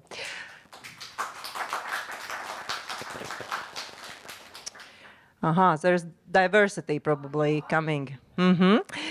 So, but I would like to invite Inga from Cēsis municipality, but at the same time also Culture Program Director at the Latvian National Commission for UNESCO. Please. Yes, I'm switching my hats today for several times. And at this moment, I'm standing in front of you and being very happy for the opportunity to share the experience of Cēsis municipality museums joining with the local health and social sector to support the mental health and well-being of the local citizens. But before dive into the project, I would like to maybe have one step backwards and ask this question: why should the cultural sector collaborate with the health sector at all? And we're very lucky to have the new EU work plan for culture adopted last year, where one of the priorities, culture for the people, includes the part on culture and health. And the document says that cultural activities can support illness prevention, health promotion, management and treatment of illness.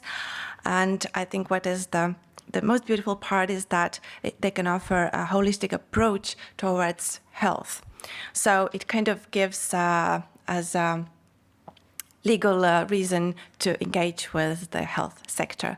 But when we look back to 2005, already in the UNESCO Convention on the Protection and Promotion of the Diversity of Cultural Expressions, there were parts and notions that probably led us to the quoted EU document, as the Convention is talking about human capacities and values that culture can nurture, and also mentions sustainable development for communities and also social cohesion that Christina was talking about previously. So we can see that in a way there has been quite a long development of this idea, and for sure during those years till today we have seen a lot of examples where this idea of culture and health coming together, or social issues and health and culture coming together, have been embodied in many beautiful ways and super inspiring projects. And one of the inspiring results of these projects is, for example, the toolkit Museums on Prescription, developed by the University College London, and also to show that on the health sector there is a similar dynamics and similar ideas being developed. I've put here the World Health Organization publication, the monumental scoping review on the evidence of the role of arts in improving health and well-being. So we see that in parallel, the two sectors have been seeking for approval, for evidence that this collaboration might work and it might be fruitful for people. So municipality of Cēsis has 3 museums, and it was the 3 museums were joined by a heritage site, and all of us, we were very inspired by all those developments. So in 2022 we created a project, a little brave project called Museums on Prescription, as you can already guess where the title comes from. The partners are named here, and all of us, we were creating workshops, cultural programs for the citizens and inviting them and telling them that by joining these programs, you might experience some improvement in your well-being.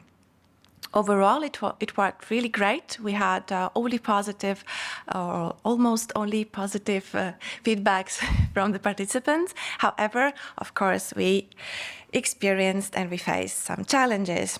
And first of all, maybe it won't be a surprise, we faced difficulties in reaching the audiences that we're actually aiming at. Those are sensitive audiences, people with burnout, with mental health issues, who might be held by museums, but we felt that the voice of the museums was too silent to reach really these audiences. And we realized that what we were really lacking was collaboration with health and social sectors who do have the access to those audiences. And we also realized, although we had a psychologist and an art therapist in the team, we still realized that we're lacking proper expertise and trustworthy methodology to use. And of course, we had no idea how to move on and how to fund it and how to route the program deeper into the local policies. But dreamers sometimes are lucky just with dreaming. And this little brave project was noticed by Odense municipality in Denmark, who were at that time working on the Interreg project application for the project Arts and Prescription in the Baltic Sea region. And this is how we gained a great partnership and great support exactly for the challenges that I was just mentioning before. So what is Arts on Prescription? It's a part of the so-called social prescribing model that enables health professionals or other referral channels, so those could be also social workers, to refer their clients or their patients to a range of creative and participatory activities in cultural institutions or with artists. And of course, the core goal of it all is to support mental health and social inclusion of those participants. So in this project, we have 13 partners from 7 countries. The lead partner is Denmark, and we're trying to do the following 3 huge steps. So we are aiming to develop a methodology that would set a proper structure for those activities, moving or gently sharing the clients and the patients of the health institutions and social services with the museums and towards the museums. So after developing the methodology, we're going to test it, of course. Nothing very surprising. And by the end of the 2025, we're hoping to have loads of positive experience and evidence to be able to move forward with more grounded and long-term plans for the implementation of the Arts and Prescription Programme, both on local and hopefully also on national levels. How does it work? So maybe for the project managers, it won't be a surprise that there is a steering group and a working group in a project, but I would like to draw your attention to the middle part. So on the right side, we have the so-called referral channels. Those are the institutions that we want as our strong partners. And in our case, it's the clinics of Cēsis, the rehabilitation center Līgatne, the employment agency Cēsis branch, and social services department of the municipality, who will be referring their clients, their people, and to the cultural programs in the museums on the left side. And in the middle, there is a magic element called link worker. It is a new position, a new role. And in our project, it is taken by a museum educator. It is a person who will link the two sectors and ensure that participants moving from the health sector to the cultural sector feel comfortable, feel supported, and know what is happening and why. So what will happen in the museums? So we are now getting ready only for the first piloting cycle, which will last 8 weeks. It will be rather intense. Twice per week, the participants would go and have some museum experience. So overall, we'll have 16 activities, 4 per museum. Each of the museums have chosen a specific art form to work with, based on their collections, of course, and their story. So we will have various workshops related to crafts, visual arts, poetry, music, and theater. Who are our participants? So it will be a mixed group. Actually, 100 is not a limit. I just put there. So, but older than 16. And so we are looking for older adults dealing with loneliness and depression, young people dealing with school or career-related mental health problems, or adults struggling with balancing work and family life or having some traumatic experiences. And what we would like to offer and achieve, we would like to achieve things that actually evidence is already proving that this kind of programs can support participants at increasing their self-esteem, self-confidence, reducing anxiety, depression, and stress, strengthening their motivation, maybe supporting their meaning of life, giving more hope and optimism, and which is especially relevant for elderly participants, increasing sociability and possibilities to connect and to create positive social bonds with other people. But in long term, our big goal is to establish stable and officially recognized arts and prescription programs on local and national levels. And for the museums, a bit naive, but we would like to turn museums into oases for our local communities. So I hope by this moment you want to get your referral to a museum. Thank you. Thank you, Inga. And I think you showed actually the basic theory of innovation. Putting two problems together, you get innovative approach, right? So, but if you are also looking at this little spring level thinking, what actually was some, I don't know, hack, how you promoted this innovative thinking in yourself and in this initial team? How did it happen, actually? So I think as it came from the museums, there was a wish to reach out for other audiences that we felt were not reaching. And of course, there is this goal, we want to support mental health and well-being of people, or of the municipality, or anyone coming. But I think all of us, libraries, museums, we know that what the research shows that there is a certain part of the society, of the communities, that is not so difficult to reach out for. But then there are all the others who don't feel like going to a museum. They don't think it's a place for them. But the saddest thing is that maybe, especially for them, it would be very beneficial to come and to encounter with activities offered. So this idea came from really like this very human wish to reach out for people who we feel would benefit from our offer most, but we so far hadn't been able to reach for. That is very strong human wish, feeling yourself not just as professional, but also a human being who has this empathy, as Christina was saying. It was also in the context of COVID, and museum professionals just felt very lonely. There was nobody in the museums, and we were just hearing the news how everyone is struggling with their social isolation, and it gave some additional intention to the project. Loneliness is a big issue nowadays, right? And we have a question in Slido also for you. How is content for this program selected to ensure the spread of positive feelings and encouragement in participants? Yes, but what this new project is especially supportive for is the methodology, and yeah, there is some certain knowledge. The social prescribing model has been developed in the UK, and they're running it since '90. So there's quite a lot of data and methods and approaches, and of course. We won't show, we won't do screenings of Lars von Trier movies in these events, but choose appropriate activities that really would, make people feel more peaceful and more at ease. So there's special methodology Yes. for that.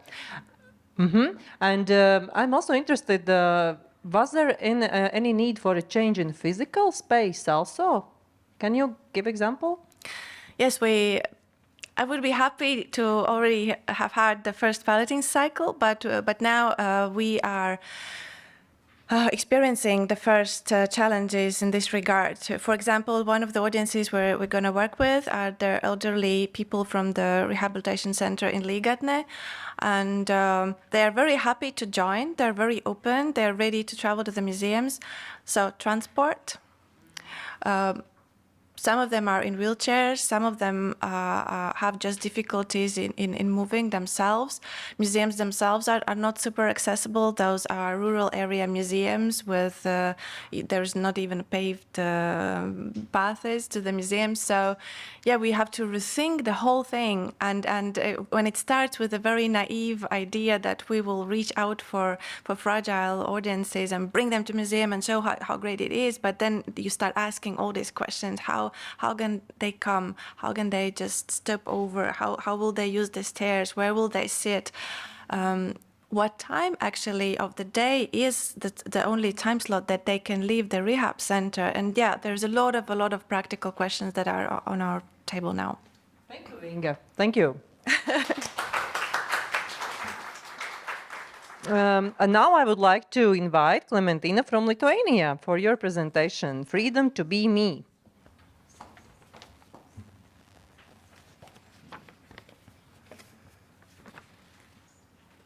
Hello, everybody.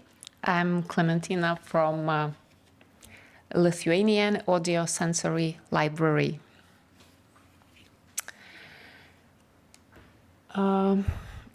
As culture is essential to sustainable development, we gradually realized, I come from library, so libraries realized that to make a change, we should employ a very diverse and dense network of Lithuanian libraries. It's more than 1,200 libraries across the country.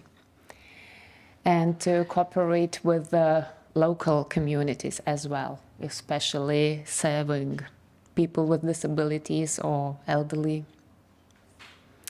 The tangible change started in 2016 when Ministry of Culture approved a program to make libraries more accessible, to reduce social exclusion. This program led to a number of initiatives, new services, and a big part of the program was dedicated to capacity building, professional development of librarians. In 2021, to summarize 5 years of experience of this program, a conference plus was organized. And librarians signed the Library Accessibility Manifesto, Library for All, committing themselves to creating a cultural space inclusive for all. The symbol plus is understandable by everyone, even those who cannot read. And it is like a coded message to the community of undiscovered readers, inviting them and saying that we are also learning to speak your language. Looking for a unifying vision of a manifesto, librarians try to think of diversity of uses and components of their identities, disability, age, etc., but wishing everyone to feel included and represented, we settled on this: freedom to be me. People with different individual needs participated at the event, shared their stories, and it has become clear how everything and everyone is interconnected. And here you can see the quote of a participant who is professor of philosophy, and he recalled his very start when he believed he would succeed. The doors of University of Oxford was open to me because the library in my hometown was open.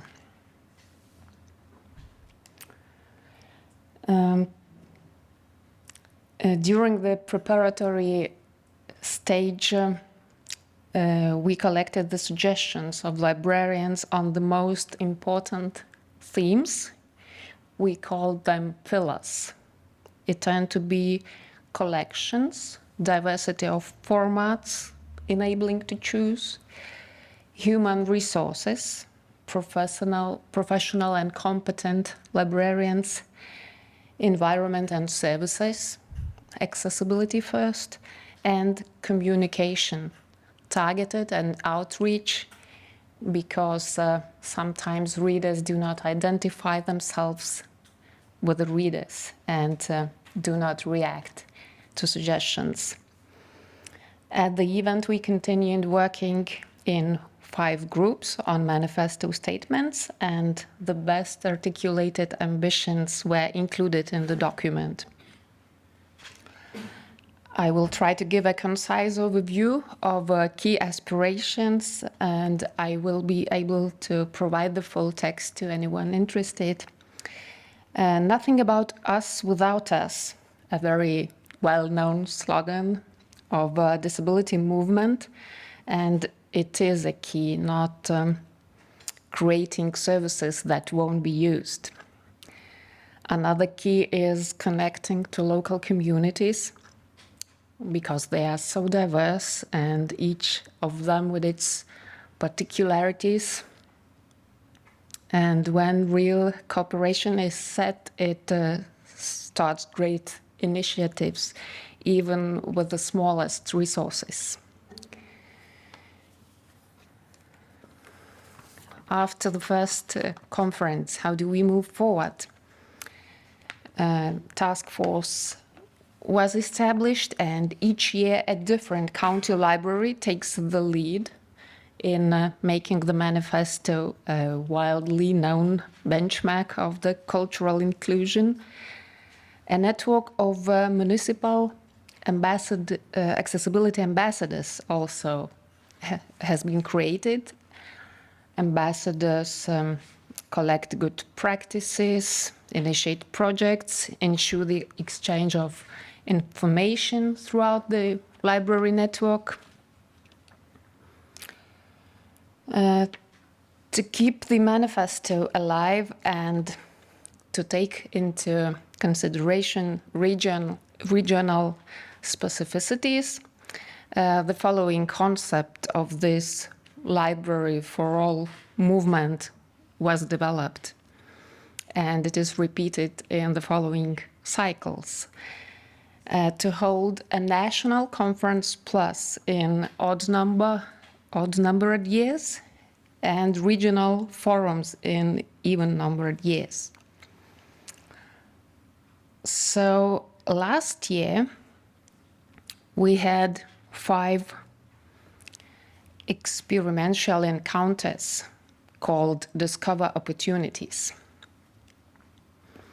It is a positive, fun, inclusive and effective way of introducing people with disabilities to the public and professionals. Here you can see one of the moments, and it looks a little bit like a show element, but it was a very good icebreaker to start the conversation and later the dialogue. Here is a paraplegic fitness champion entering the hall and asking, I can't walk with my legs, but I can use my arms.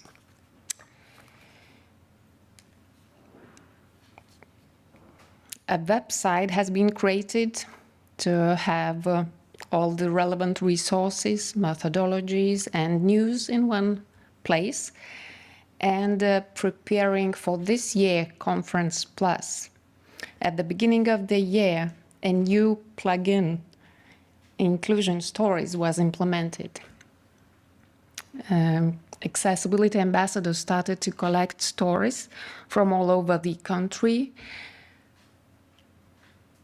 joyful, sad, and touchy, everything counts. And the stories are posted on the website, and this column is constantly updated with the new stories. And stories are sorted by city and storyteller, and one can click on the name of the storyteller and read the whole story. This year's conference was titled Inclusion Stories.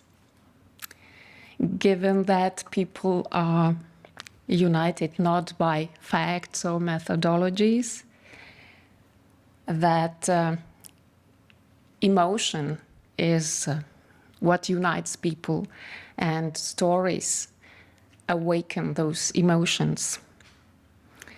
The aim of this event was to boost determination of librarians, to give them inspiration, and to share emotions. And with the mentorship of a professional storyteller, 5 librarians prepared their stories and narrated live at the event. And it was really a bonding experience and gave a lot of inspiration. And it boosted, of course, our determination to seek for the manifesto goals and look forward to experiential encounters and Conference Plus in 2025. Thank you.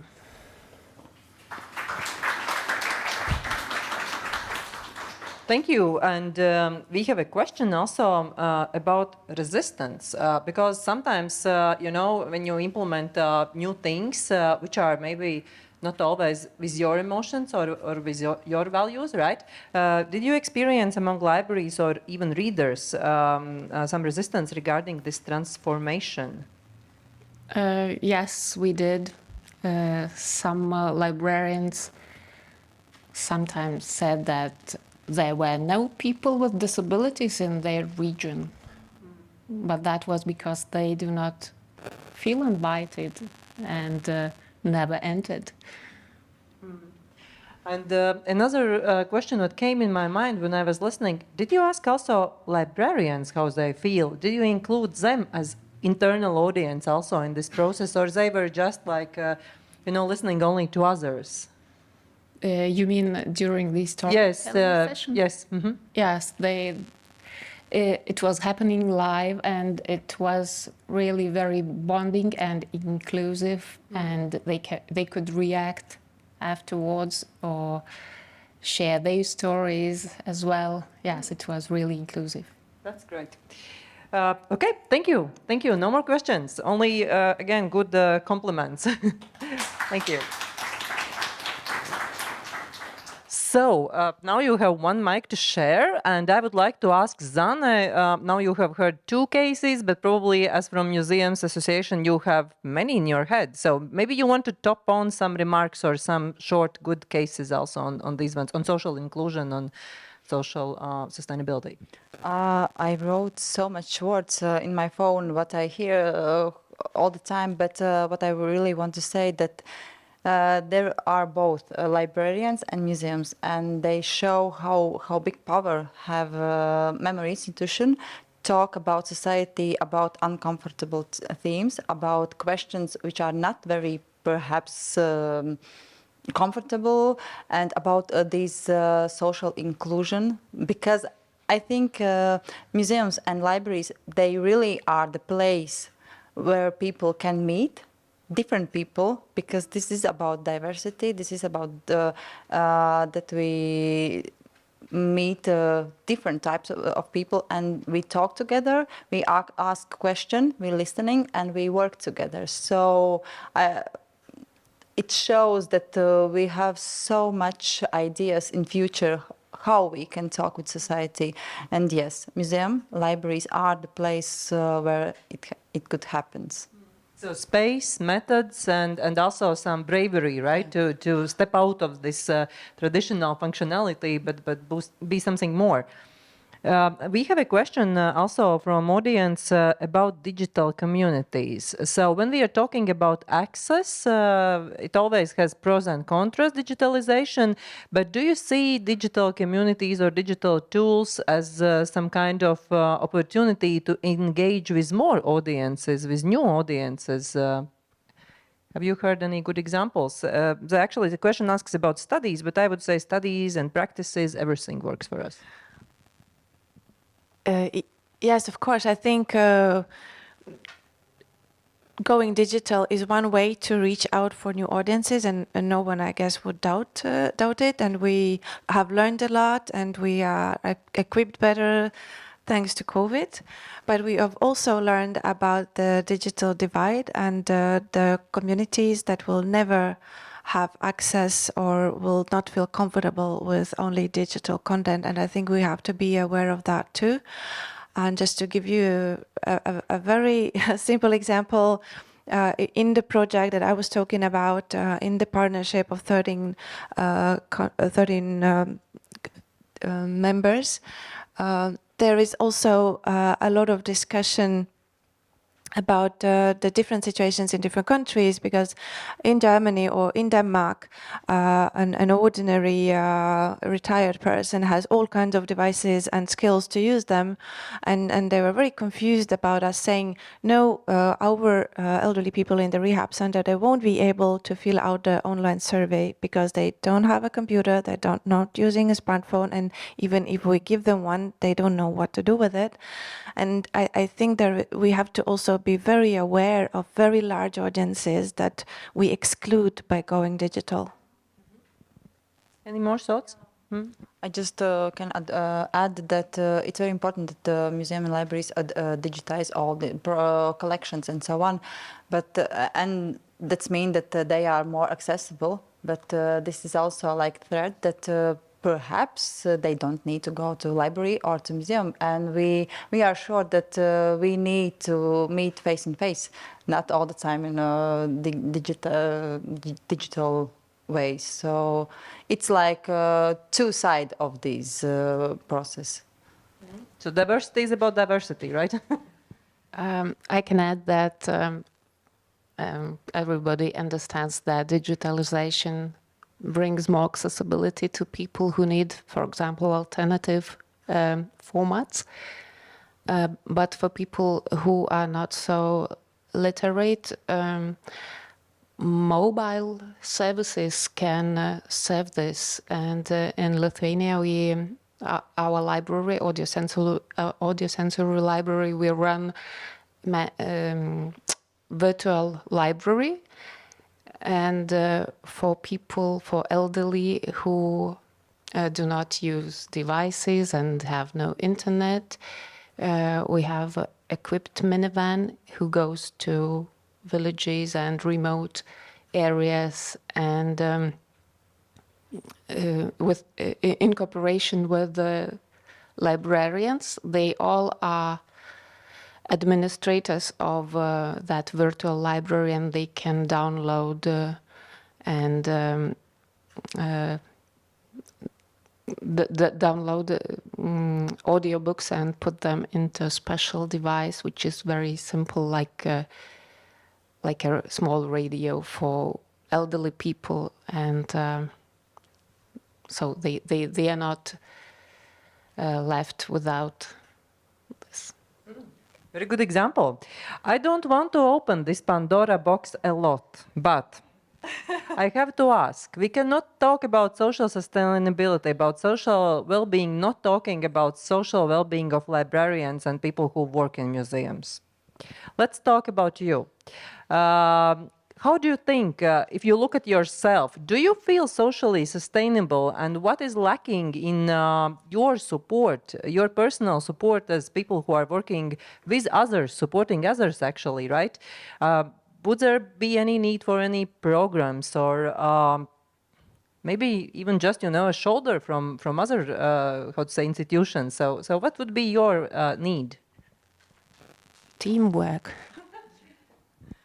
Actually, we discussed it yesterday with the first conference participants who had just arrived, all super tired, working in the bus, in the train, working in the plane, working at the restaurant, trying to multitask and switch tasks. And I think what we see very often that when we think about vulnerable audiences, we can develop very fast our own burnouts because we just give all our energy and maybe don't calculate our resources properly. I think it's very common and it's also widely recognized.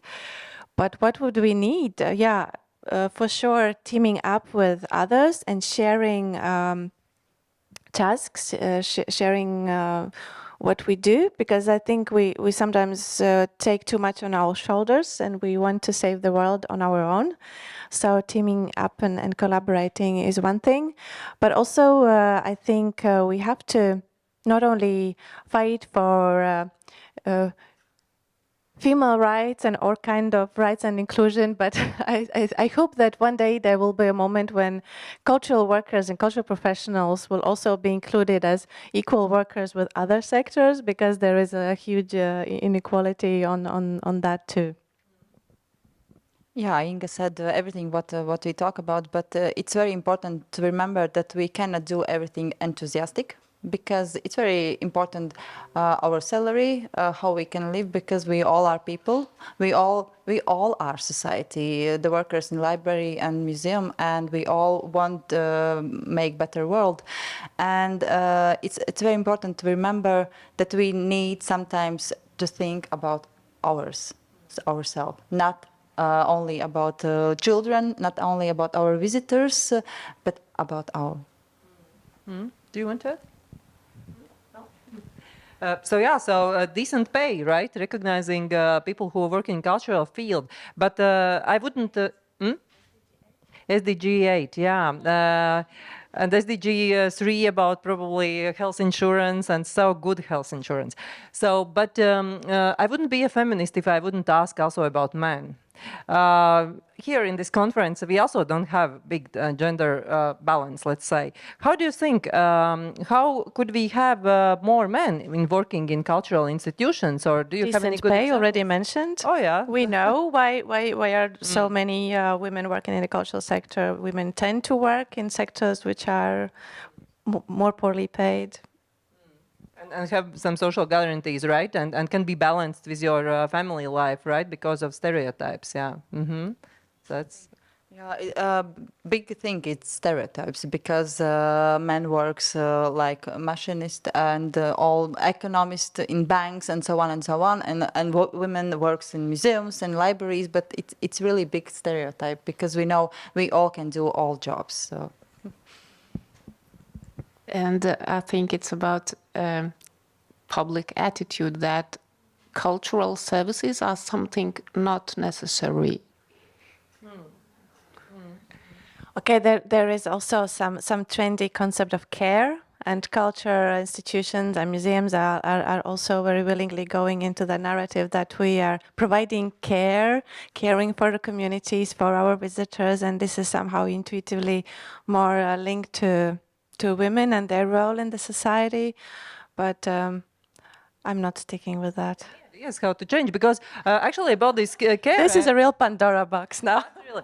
But I heard about this care, actually, stories from local libraries that they are not even sometimes satisfied that young mothers leave their kids to take care, and librarians are already as caretakers, right? Not just librarians. And so actually it can, the social functions of libraries can grow enormously, probably, but there should be some limit, right? Probably no? Or what do you think? It should do everything. No, it should be, because yes, we are a place where all can meet, but we cannot be a place where everything is done. You can leave your child, you can leave your I don't know, luggage and so on and so on. So you need to write some limits and some noteikumi, some rules. So it's important, because we need to think about us. Maybe the answer could be cooperation with other sectors, because we have already good examples when, because of local community needs, children daycare centers are established at the library, and the roles are separated, and everybody is happy. And probably the engagement with private sector, right? Also showing the different face of libraries could be some. Yes, also I think it's a question about professional profiles, and I think this is very much relevant to this section of the conference. Even though if we state that libraries and museums can contribute to social cohesion and support people in the different life situations, but this is not that we are becoming social workers or doctors. We should be very careful with slipping into that role in a very dilettante way. So I think we at least like in the project that I was talking about, we try to like keep in mind that although museum visit can have therapeutic effects, it's not therapy. And I think we have to be clear, and there are like professional criteria to keep the line between the services that we do provide and we don't. That's a very good point, because I think if somebody does something, somebody can put on your shoulders everything, right? But there should be some limit and professional standard who is librarian and museum worker, and it cannot be extended forever. Okay, any final remarks? Maybe there's something unsaid about this social inclusion, social sustainability, what you had in your minds, but you still want to point out as an important perspective. Some concluding remarks from everyone. I just can add. This is about what I told about engagement, and this means that we are doing a lot in this social work, but we need to really this cooperation between memory institution, between private sector, between regional and central libraries and museums. So this cooperation, teamwork, involving all society. So we all are doing. Everyone is involved in some reaching a better world and so on. So yeah, sorry. I would like to add that those notions of inclusivity, accessibility, they have this risk of becoming buzzwords very fast, and also they risk to get a very quick and too quick agreement from the institutions. Like, I can't imagine a museum that would answer a question, do you want to be inclusive or accessible, saying no. Well, no, we don't. But then when you analyze their actions, what are the working hours, what is the physical accessibility, intellectual accessibility, emotional, social, all levels, you see that the activities don't match any standards. And I think this using these words and claiming that you are accessible or you are inclusive, I think we have to train to be very critical about people just using them as buzzwords and or as just showing off with these words in their policies or so. Yeah, I would like to add, somebody already mentioned mentioned today that we should monitor our activity and to keep that standard. So yeah, so it's not just about what, but also how, right? So time flies, and we have come to the end with the second session. We will have now lunch break till 20 minutes to 2, right? And then we are continuing with the third session, which is a bit regional glance on SDGs, more SDG 16, about resilience. And thank you for the panel.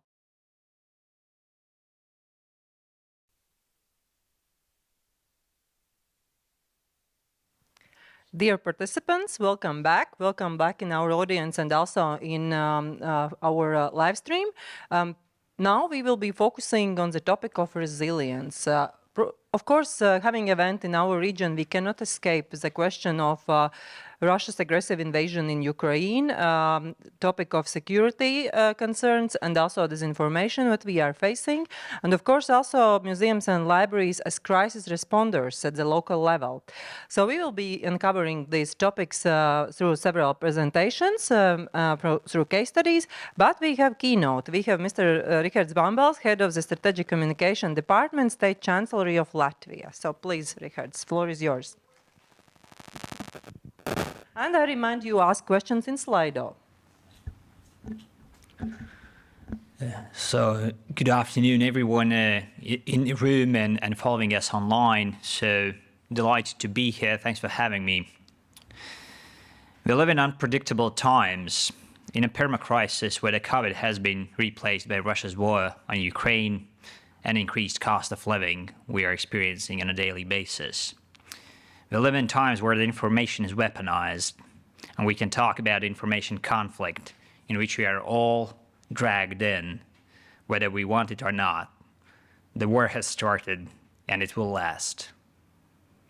From our perspective, Russia's barbaric war in Ukraine is the largest and most imminent threat to our generation. Yes, Russia has been losing big time, underestimating the resilience of Ukrainian nation and the unity of the democratic world to which we all belong.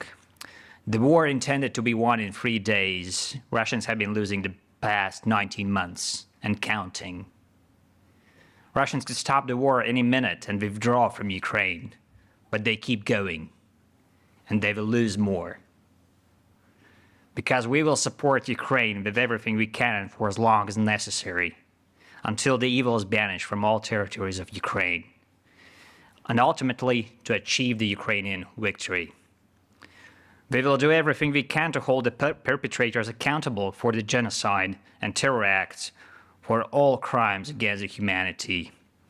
Every killer, rapist and marauder, every destroyer of people's homes and families, every destroyer of the cultural heritage of Ukrainian nation, including museums and libraries. At the same time, we've been realists when it comes to Russia. We've always been. Despite suffering heavy losses, Russia is still strong.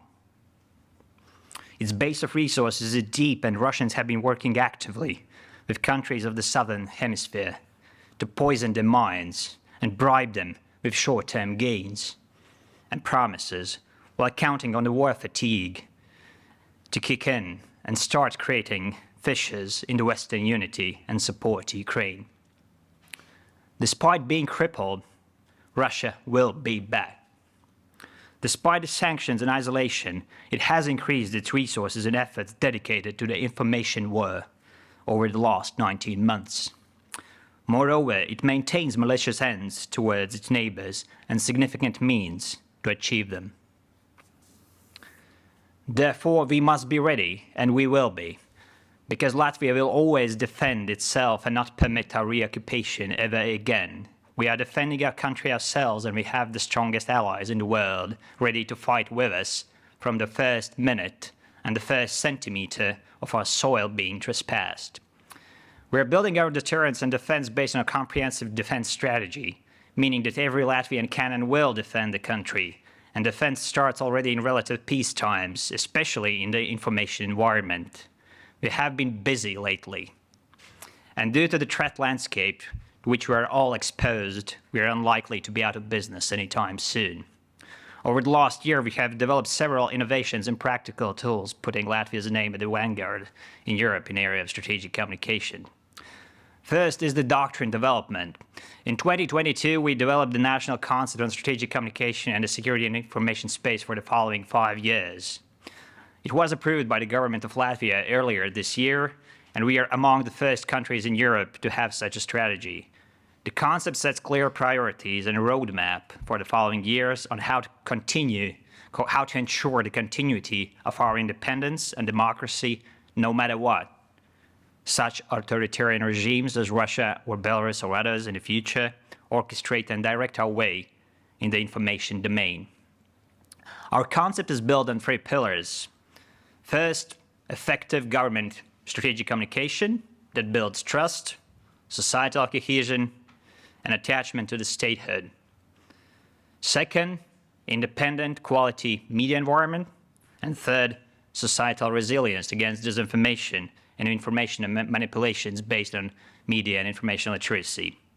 And in our concept, we see libraries and museums as essential allies in building societal resilience of our population and to channel the Latvian narrative and to pre-bunk the lies that the Kremlin mouthpieces spread about Latvia towards audiences around the world. Latvia did not wake up to the threat of disinformation and such narratives as the rebirth of Nazism only February last year. No. We've been fighting and debunking the pro-Kremlin disinformation narratives and smear campaigns already since the 1990s, when our statesmen declared an intention to join the European Union and NATO, hence breaking away from the Russian colonial structures and zones of influence. And our museums have a paramount role to play in the information conflict. One such often used pro-Kremlin disinformation narrative is that Latvia was doing better under the Soviet rule. However, it is easy to debunk such false claims after a quick visit to the Latvian Museum of Occupation, where once one has learned of the Soviet-led repressions and deportations of tens of thousands of Latvian people to Siberia. Similar crime against humanity one can explore and see being committed by Russia in Ukraine today. Another lie coming from Russia about Latvia portrays Latvia as a hostile nation, which together with NATO, allies, encircles Russia and prepares itself for World War III, while at the same time arguing that actually Russia could defeat Latvia in a matter of hours, if need be. Again, one can debunk such claims and learn a lot about the bravery and resilience of Latvian soldiers and people after a visit to the Latvian Museum of War, where it's possible to see testimonies of victories of Latvian riflemen in the Christmas battles of 1916-1917, and later in defending Latvian newly proclaimed independence in our capital Riga against Russo-German troops in 1919. Moreover, Russia often portrays Latvia as a new country established in only 1990s, a country which has no sovereignty, no free will. Our existence is rather accidental, and allegedly we are a mere puppet in the hands of Washington or Brussels. Again, every visitor of the Latvian Museum of National History, especially Museum of the Popular Front of Latvia, will learn that it was no accident, but an act of collective will of Latvian people in the late 1980s to rise up against the Soviet regime, to protest peacefully, and to demand the re-establishment of Latvian independence once lost to the Soviet occupiers in 1940. Museums are and will remain strong channels of communication of our history, our hard way learned lessons, and of our narrative of who we are to ourselves and to the world. The second innovation we have developed is a handbook on how to recognize and counter disinformation methods and narratives, published by the State Chancellery last year. It provides practical tips that every Latvian can use to counter the pro-Kremlin disinformation in their daily lives, because everyone is a fighter in the information conflict, and everyone can debunk the false claims about Latvia or tell the Latvian narrative. Here again, the libraries and librarians play an essential role, since the handbook has been delivered and is available in over 1,300 public libraries across Latvia, but also available in digital format. Libraries is where people meet, where one searches for facts and figures, and ultimately the truth in a world where the authoritarian regimes try to persuade everyone in the words of Peter Pomeranzo, that nothing is true and everything is possible. No, the facts still matter. The truth still matters. The science still matters. The professional media, journalism, and news still prevail over opinions of self-declared experts on social media platforms. And museums and libraries matter, even more than they did in the past, because they are not just structures made of concrete and glass filled with interesting objects. They are the beacons of light in a storm that has gathered and which we have to weather all together. Thank you.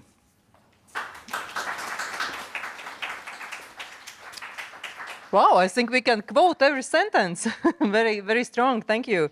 I'm waiting for some questions also in Slido, but I will be very practical because we had the speech actually from one of the countries which has been occupied also by de facto occupied Georgia. And we were discussing how is it when actually libraries and museums pick up these questions of usual disinformation like climate change, for example.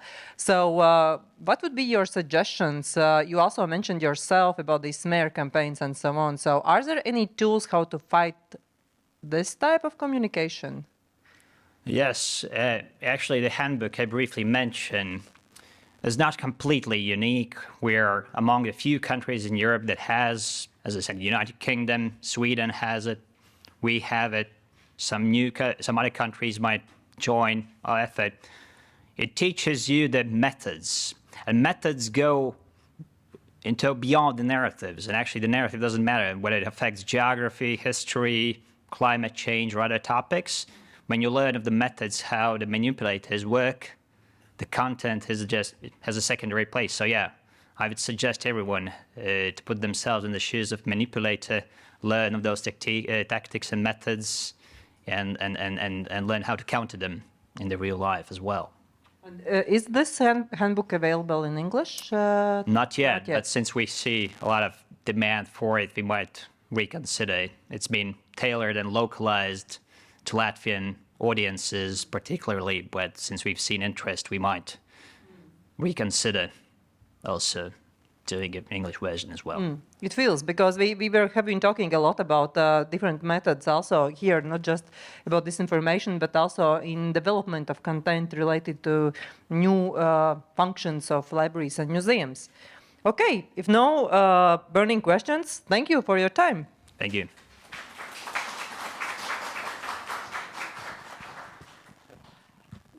And now we will focus on practical perspectives from different countries. And Olga already knows that she's the first. So, yes, Olga, please.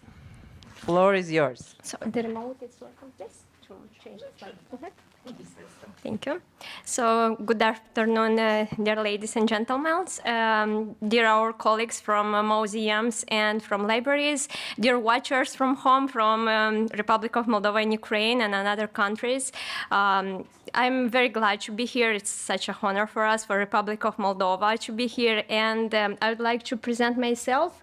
My name is Olga Matasar. I am regional project coordinator of two beautiful and big projects that I'll present today. And at the beginning, I would like for you to introduce who is Librarian Association from Republic of Moldova, because we're an association from Republic of Moldova from the eastern side of Europe, and many of you maybe doesn't know about us. So this is the content of my agenda. Now start from general information on our story and small facts about us. So who we are.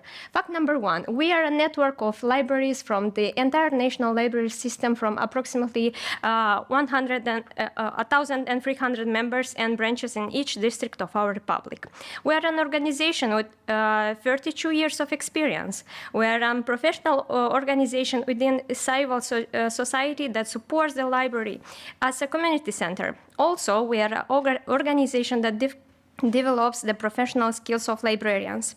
We are an organization that contributes to the development of democratic society with citizens with equal rights. An organization that contributes to the formation of an informed and educated society. Also, we have two focal points for our association, so two ideas. We are a professional organization from the Republic of Moldova. Through the projects and programs it carries out, contribute to the social inclusion of the members of the community in which it operates, regardless of race, gender, religion, and ages. And also we work on the social inclusion through the that we are an organization as a public part of civil society in the Republic of Moldova, formed by member librarians that is concerned with the development of the professional skills of its members. And I would like now to present the second part of my presentation about our initiatives and projects in the time of refugee crisis from Ukraine. So at the beginning of the full-scale war in Ukraine, in the first month, our Librarian Association have 3 big initiatives and 2 projects. The first initiative was the humanitarian aid, the green box, the collecting initiatives, and we have workshops about mental health and the first intervention and interaction on helping Ukrainian refugees. And after we start to implement 2 big projects. The number one was the Children for the Peace, and the second is the power of the libraries to make a difference in people's lives during the refugee crisis. These are some small photo and moments from our projects and initiatives starting with the February and March 2022. And now I'd like to present you our first projects, the Ludotecas and the project Children for Peace. So when we say about the Ludotecas, many people, they have a smile on their face. They think, oh, it's a small place for the children just to play. But actually the concept of the Ludoteca, starting with the last year, starts to be that the Ludoteca is a small segment of the child-friendly spaces. So this is some general information about the project. So the name of the project is the third part, Children for Peace 2022, Children for Peace. We have the second group, 2022-2023, and this year we start to implement the third part, Education Can't Wait. What we did, what activities we had in our project. We had storytelling workshops, we had reading club sessions, and focus groups with children and youth, focus groups with parents and teachers, and also socio-cultural events. Who are our donors, implementers, and partners? So our donors of our project are Plan International, and our implementators are Amici de Bambini, the Moldovan organization branch, and our others donors were UNICEF, and of course the partners are Librarian Association from Republic of Moldova. Our librarians at the beginning of this project went out a lot of trainings, and some of them are the storytellings and reading clubs. We have media literacy online courses, and also we have one big training about mental health and psychosocial support, first help and intervention. What we did in our project, we had approximately 900 activities and approximately 100 activities from summer and fall this year. Who are the beneficiaries? We have a small statistics. Beneficiaries are of our project are 5,000 children from local communities and 1,500 children from refugee community. And here are some small photos from our storytellings and the reading clubs activities. The kids at the in the ludotecas in our libraries where we worked.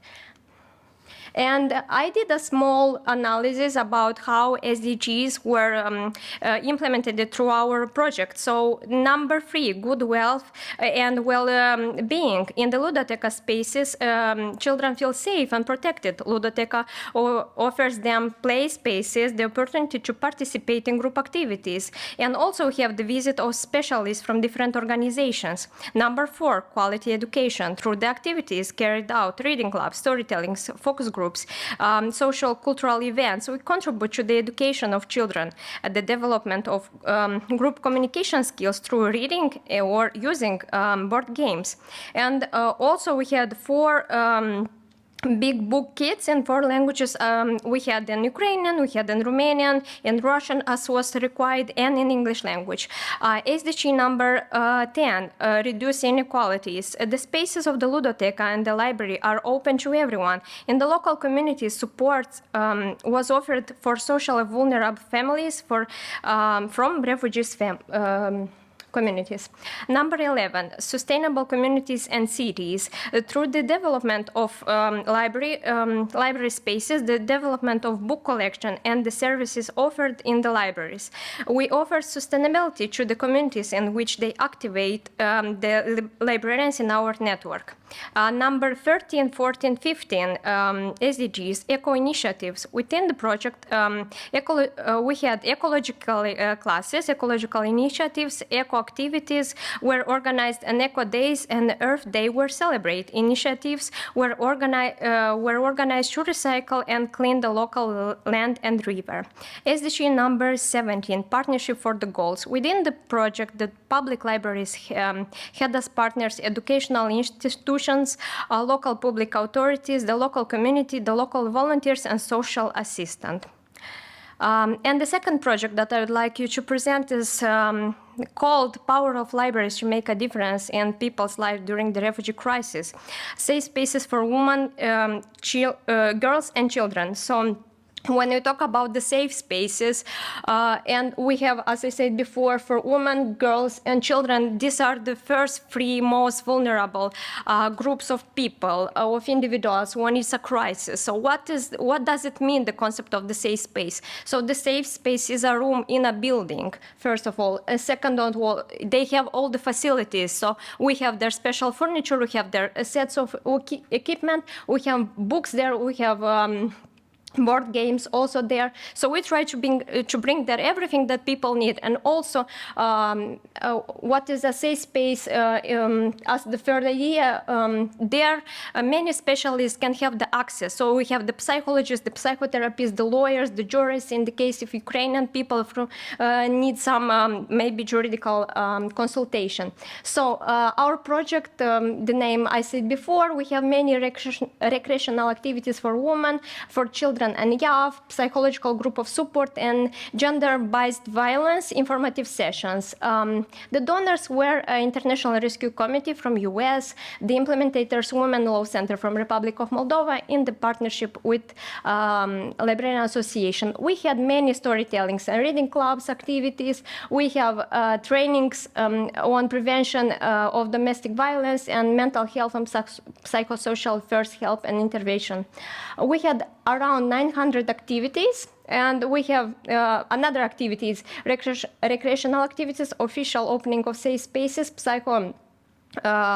psychosocial group assistance, and GBV sessions. And our beneficiaries were around 5,000 people from local communities and 2,000 people from the refugee community that are in the Republic of Moldova. So these are some photos from our recreational activities. Here are from psychological support groups that what our psychotherapists made with refugees and women from local communities. And here are from our informative sessions, gender-based violence. And I would like to talk about now the SDG analysis about our project, the second project. So we try to implement SDG number 1, no poverty. Within the project, 3 refugees from Ukraine were hired as librarians in 3 of our 10 libraries. Within the safe spaces, 2 humanitarian help for refugees' families were offered.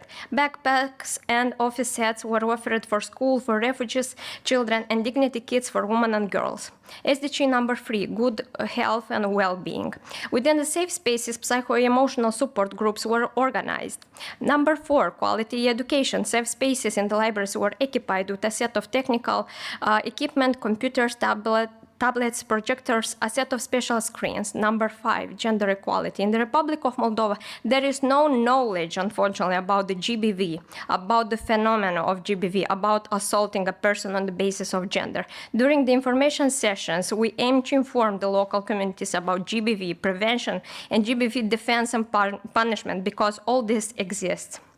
Number 10, reduce inequalities. Safe spaces in the beneficiary libraries offer support to social vulnerable families from local communities, as well as for all those from refugee communities in Ukraine. Number 11, sustainable communities and cities.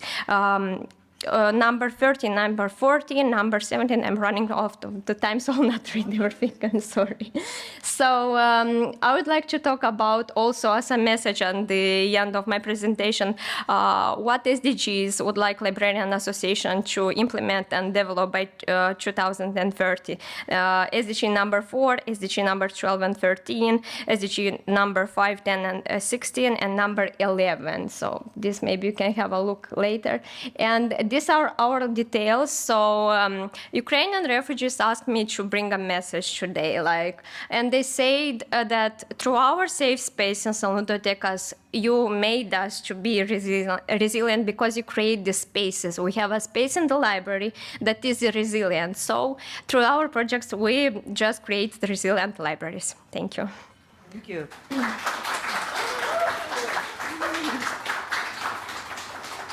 I think very impressive numbers, right? And real case of resilience, exactly as you say in practice.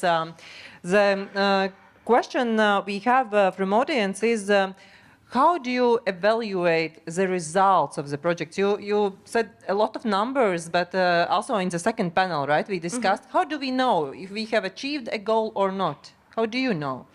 So already as we have the safe spaces in each community, we see daily, on the daily basis, that many refugees can come to our libraries and to ask for some information, to come at our informative session, or they know this is a safe space just for kids to do the homework. So I think already if they know that in a community exists a library, and in a library we have ludotecas and safe spaces, I think already achieved our goals. And also we bring a message to our local communities that in each library you have a space for you and maybe for your kids where you can receive some help or some information.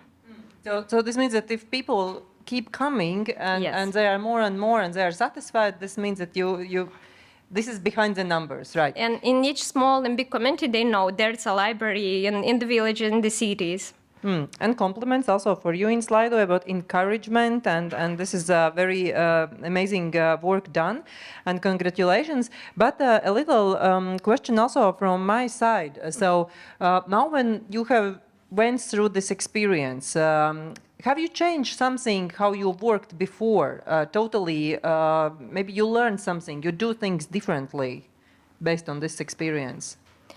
So now we are more prepared because when the full-scale war in Ukraine started, we didn't have many toolkits. We didn't know many intervention how to do. We didn't know how to work with many specialists. And now already we had many trainings, informative sessions. So we are more informed. We know step by step how to work. And we saw many opportunities what we can do in a library, and a library what can do for the community. So yeah, I think this will be my answer. But this, Richard's left already, but I think this could be a music for his ears, because this culture of preparedness is something that we are lacking a lot in our country, definitely. Thank you, Olga. Very impressive. Thank you.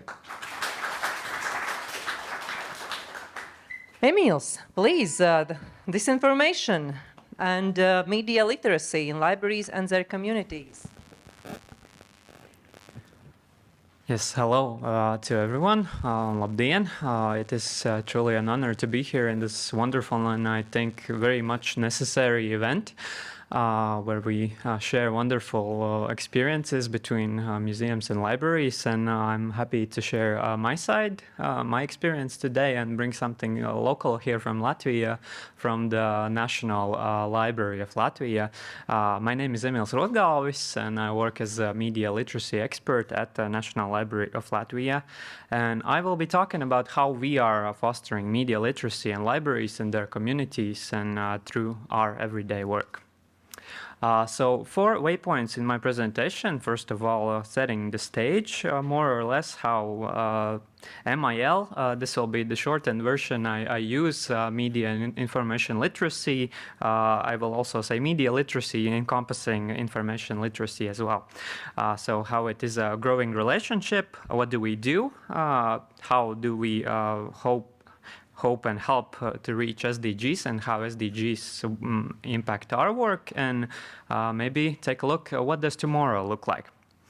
To look back at the history a bit, around 2014 already we knew that Millennium Development Goals will be succeeded by the new SDGs we know today, and IFLA, International Federation of Library Associations and Institutions, already had been working with the international community to develop its position on the creation of the new SDGs. Next, a quick correction, not 2014, but 2015 also, the National Library and libraries here in Latvia stated their position and needs partaking in creation of the first Latvian media policy document. Now we are under work on the second one. And in 2015 also the new SDGs were introduced.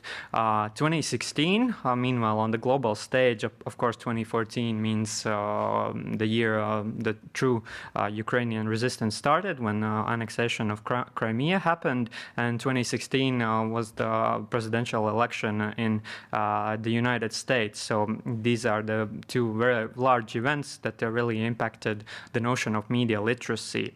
And this was also the year here in Riga for the National Library when special funding just for media literacy activities was introduced by the Ministry of Culture.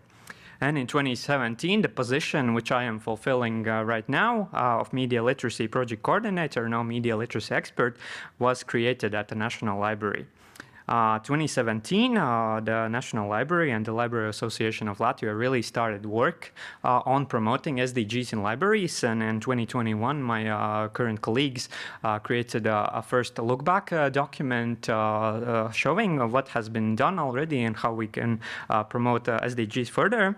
And in 2018, first iteration of the Media Literacy Masters, my case study program was created and now was renewed in 2022. And in 2019 onwards towards today, of course, barring some problems during the pandemic, as we all faced, new audiences were reached, informative materials were created, the partner circle was widened, and yearly seminars and programs were introduced for libraries.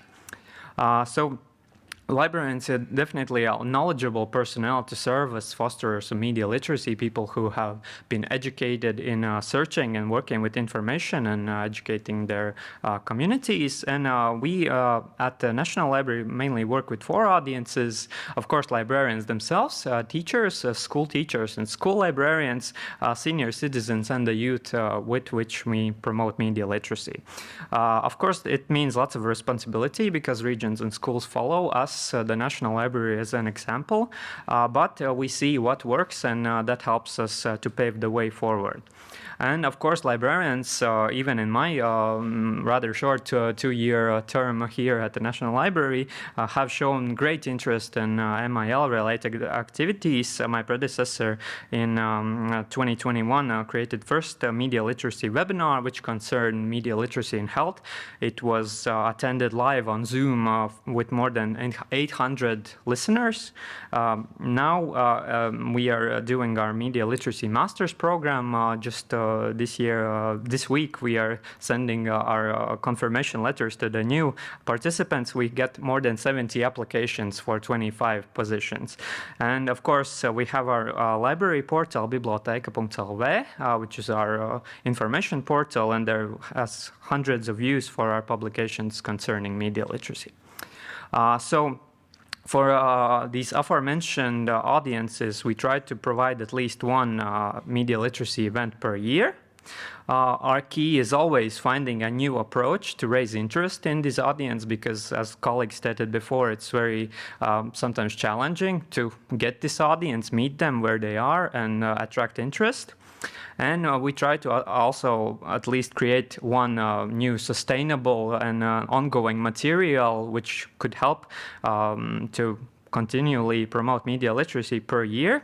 And of course, then there's the big question, how do we provide so that they are used onwards? Our Training of Trainers program, Media Literacy Masters, I think this is one of key points of at least my work, is to grow this network of media literacy trainers in libraries around the country to serve as regional coordinators. And of course, we are also trying to reach communities to regional events. We're not only sitting in our offices in Riga, but we are visiting libraries all around Latvia, which of course are doing very well, very good work by themselves. So my case study is our Media Literacy Masters program, which we can say both has recently had its starting point and a continuation, because the first iteration of this program was created in 2018, where 3 events were held, 3 educational events for more than 30 participants, public librarians, school librarians, academic librarians all around Latvia. And in 2022, we decided that it's time to renew this program with more intense studying schedule. Let's say with 7 seminars in 7 months. So one interesting and specific seminar per month for 25 participants. And I'm happy to report that 23 participants just this May graduated this program. And the final task was to create an activity for their community. So these 23 librarians created activities that have in total gained an audience of over 1,000 participants. My favorite one that I would be happy to share is one colleague who wanted to create an activity for the youth, but she had trouble to find people who would be coming from schools or something like that. But she figured out that she could reach out to a different community, to people who live in social housing. So people who are maybe not in the best financial situation, social situation, and she held media literacy masterclass for them, and it was their first exposure to the term media literacy by itself. And I really hope that she continues this work, and it really provides how a good trainer, a good librarian can really change someone's life. And the program continues now in October. We will have 25 new participants.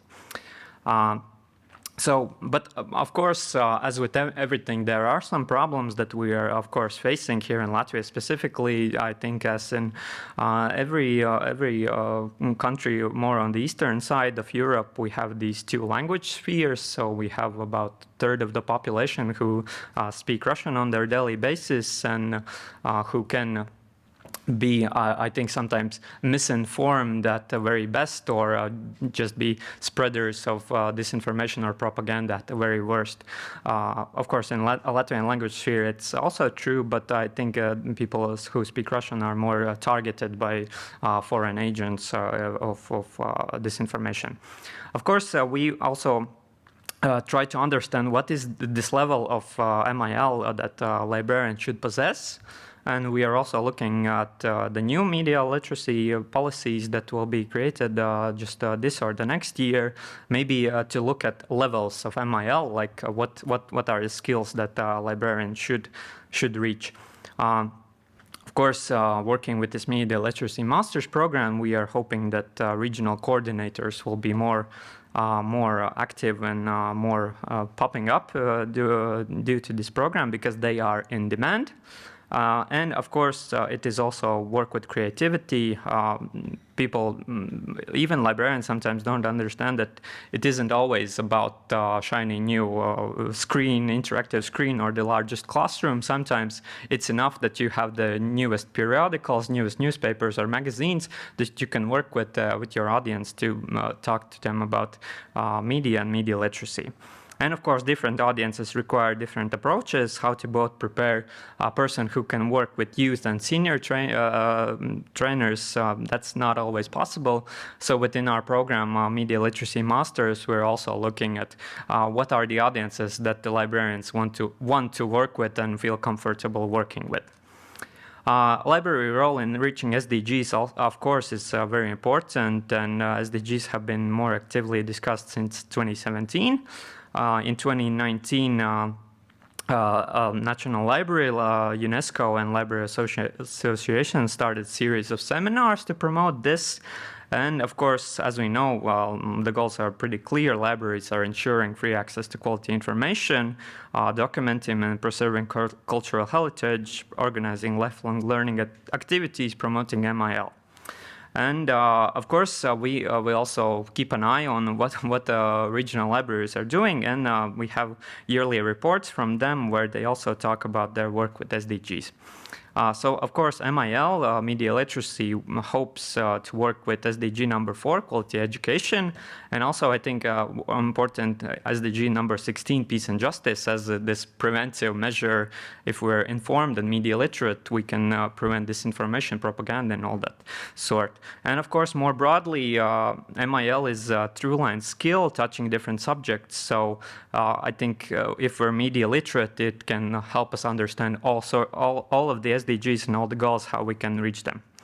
So what does tomorrow look like? Definitely partnerships, more media literacy actors, regional coordinators, and it's very important to be hopeful and optimistic. So with that, I will conclude and hope that we can look to an optimistic tomorrow. Thank you.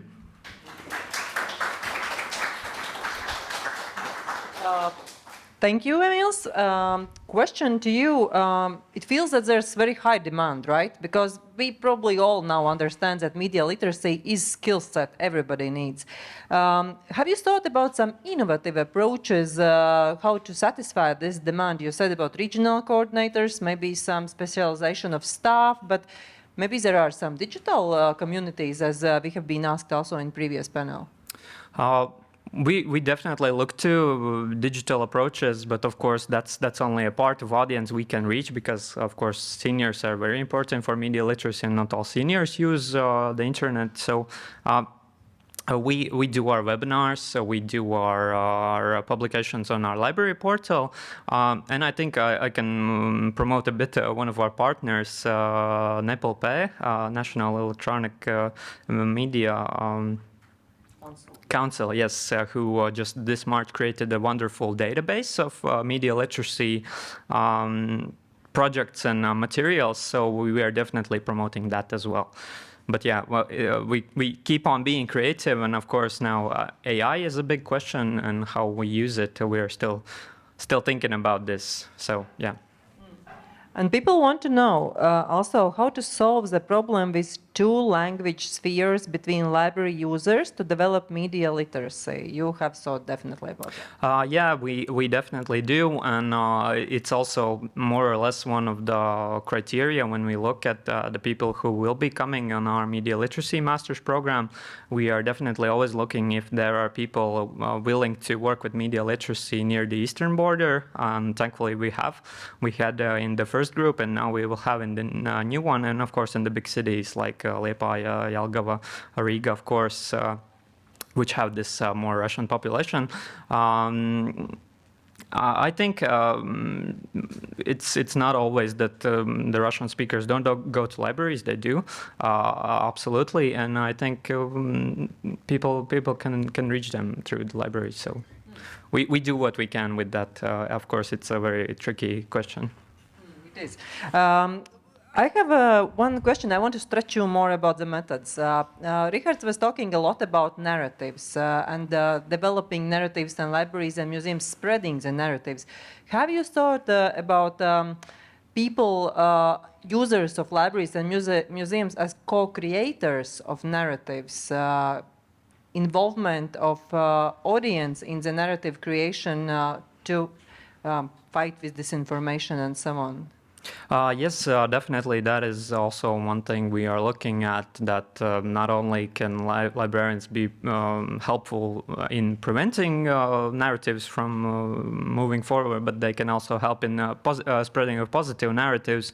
And just last year we had a wonderful project for the youth where we had 5 teams of regional teens who work together with their libraries to create wonderful videos where they explore different topics of media literacy and disinformation. So this way, through our partners in Goethe Institute, who oversaw this project, five wonderful videos with positive narratives were created, and I hope they are used nowadays as well. So that's one of the cases, but definitely we will be working with that more in the future as well.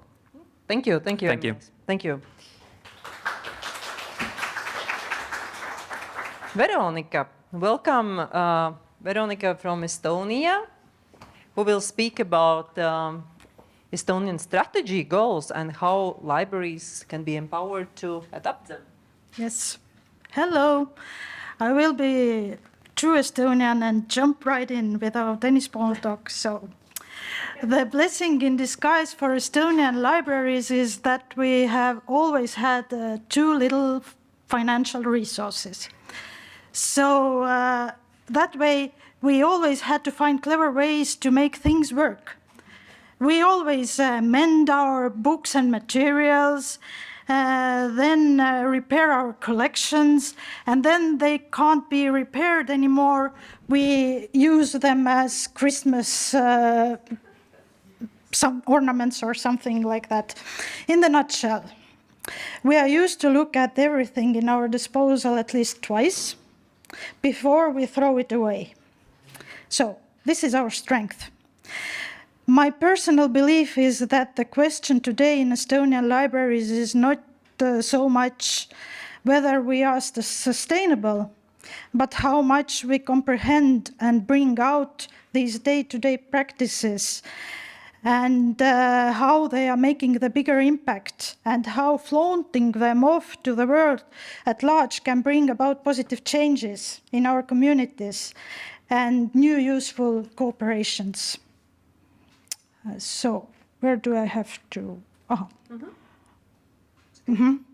little bit of background. Our concept of sustainability is used in our constitution already. So there are a bunch of documents that guide Estonians in our everyday lives. For libraries and museums, the most important document is Development Plan Kultuur 2030 that sets specific goals by areas and links them to resources and state budget. Now, about the working group in our Librarians Association. I'm the leader of this working group since 2012. And at first we came together to discuss IFLA trend report, or librarians are familiar with it. And we had such a good group and we found such a good ways to work with these big global ideas that we have stuck together for 10 years. And our second big task is now the SDGs. Our main way of working together is brainstorming days each May. And in the year 2020, we were focused on, we were forced to meet through web due to COVID. And it wasn't a very good way to make brainstorming day. It was like a seminar almost. So in 21, we met, we waited out, then the restrictions were put down, and we met in June. And it was a very, very good meeting. We mapped out the things our libraries are already doing to support SDGs before the meeting. And then we, in the meeting, in the brainstorming day, we added the things with the participation of everyone who is not in the working group, what we could do, what more we can do. Last year, before the brainstorming day, we had this information gathering, and we asked the larger part of Estonian librarians, how is their ventilation? Do they have Can they sort their trash? How is it done? Are they visible in their towns? Do they have these placards on streets? We have every kind of signs that take you to the train station or everywhere else, but are the libraries visible? And also the simple thing, if people want to fill out their water bottles, do they know where they can get the water? And these questions have had a huge impact already. Like this visibility approach is now in every local community. The librarians are talking about it with their policymakers, and it's beginning to change. So, in addressing the UN agenda, we decided to approach it on our national strategy Estonia 2035. This strategy lays down Estonian long-term strategic objectives and relevant policy measures. It's based on SDGs and as such is integrated into government-level development plans.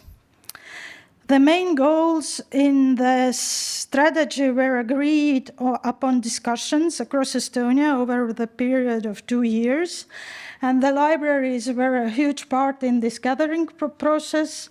So we had the input of about 70,000 people to this development plan. And our working group took on the process of mapping out our activities, as I said. And you can take a note that we have Goal 18 in our Estonian development plan. And the Goal 18 focuses on ensuring through culture the sustainability and viability of Estonia as a nation state. The bonus of being working group is that we can publish our meetings findings very fast. It's not very scientific. Okay. And we chose to increase our visibility, our library's visibility, by joining the campaign of Sustainable Development Week, European Sustainable Development Week. It's officially ended yesterday, but the activities you can register are open till 8th of October. So we put together 7 different ideas. And again, to involve more librarians, we invited them to vote. And the winning idea was to promote reading and screen-free time for the benefit of better sleep and overall mental health. And of course, to make a note of the fact that you can lend from your local library. Libraries, in the essence, are flagships for recycling. By borrowing the book from library, we save money, space, and energy. We reduce consumption altogether. The campaign promotes a healthy, sustainable, and affordable lifestyle. So, our slogan is Tund enne und, mobla peost, naudi teost. We translated it to English. An hour before sleep, ditch the screen, read papier. And in Russian, книгу перед сном читай, а смартфон свой выключай. So, first year, as I said, we focused on screen-free time before sleep. Last year it was about lending book from library, and this year it's more about recycling part. As I said, the campaign is still ongoing. Libraries are still registering their activities. And first year we had 91 events. Last year we had 137 events.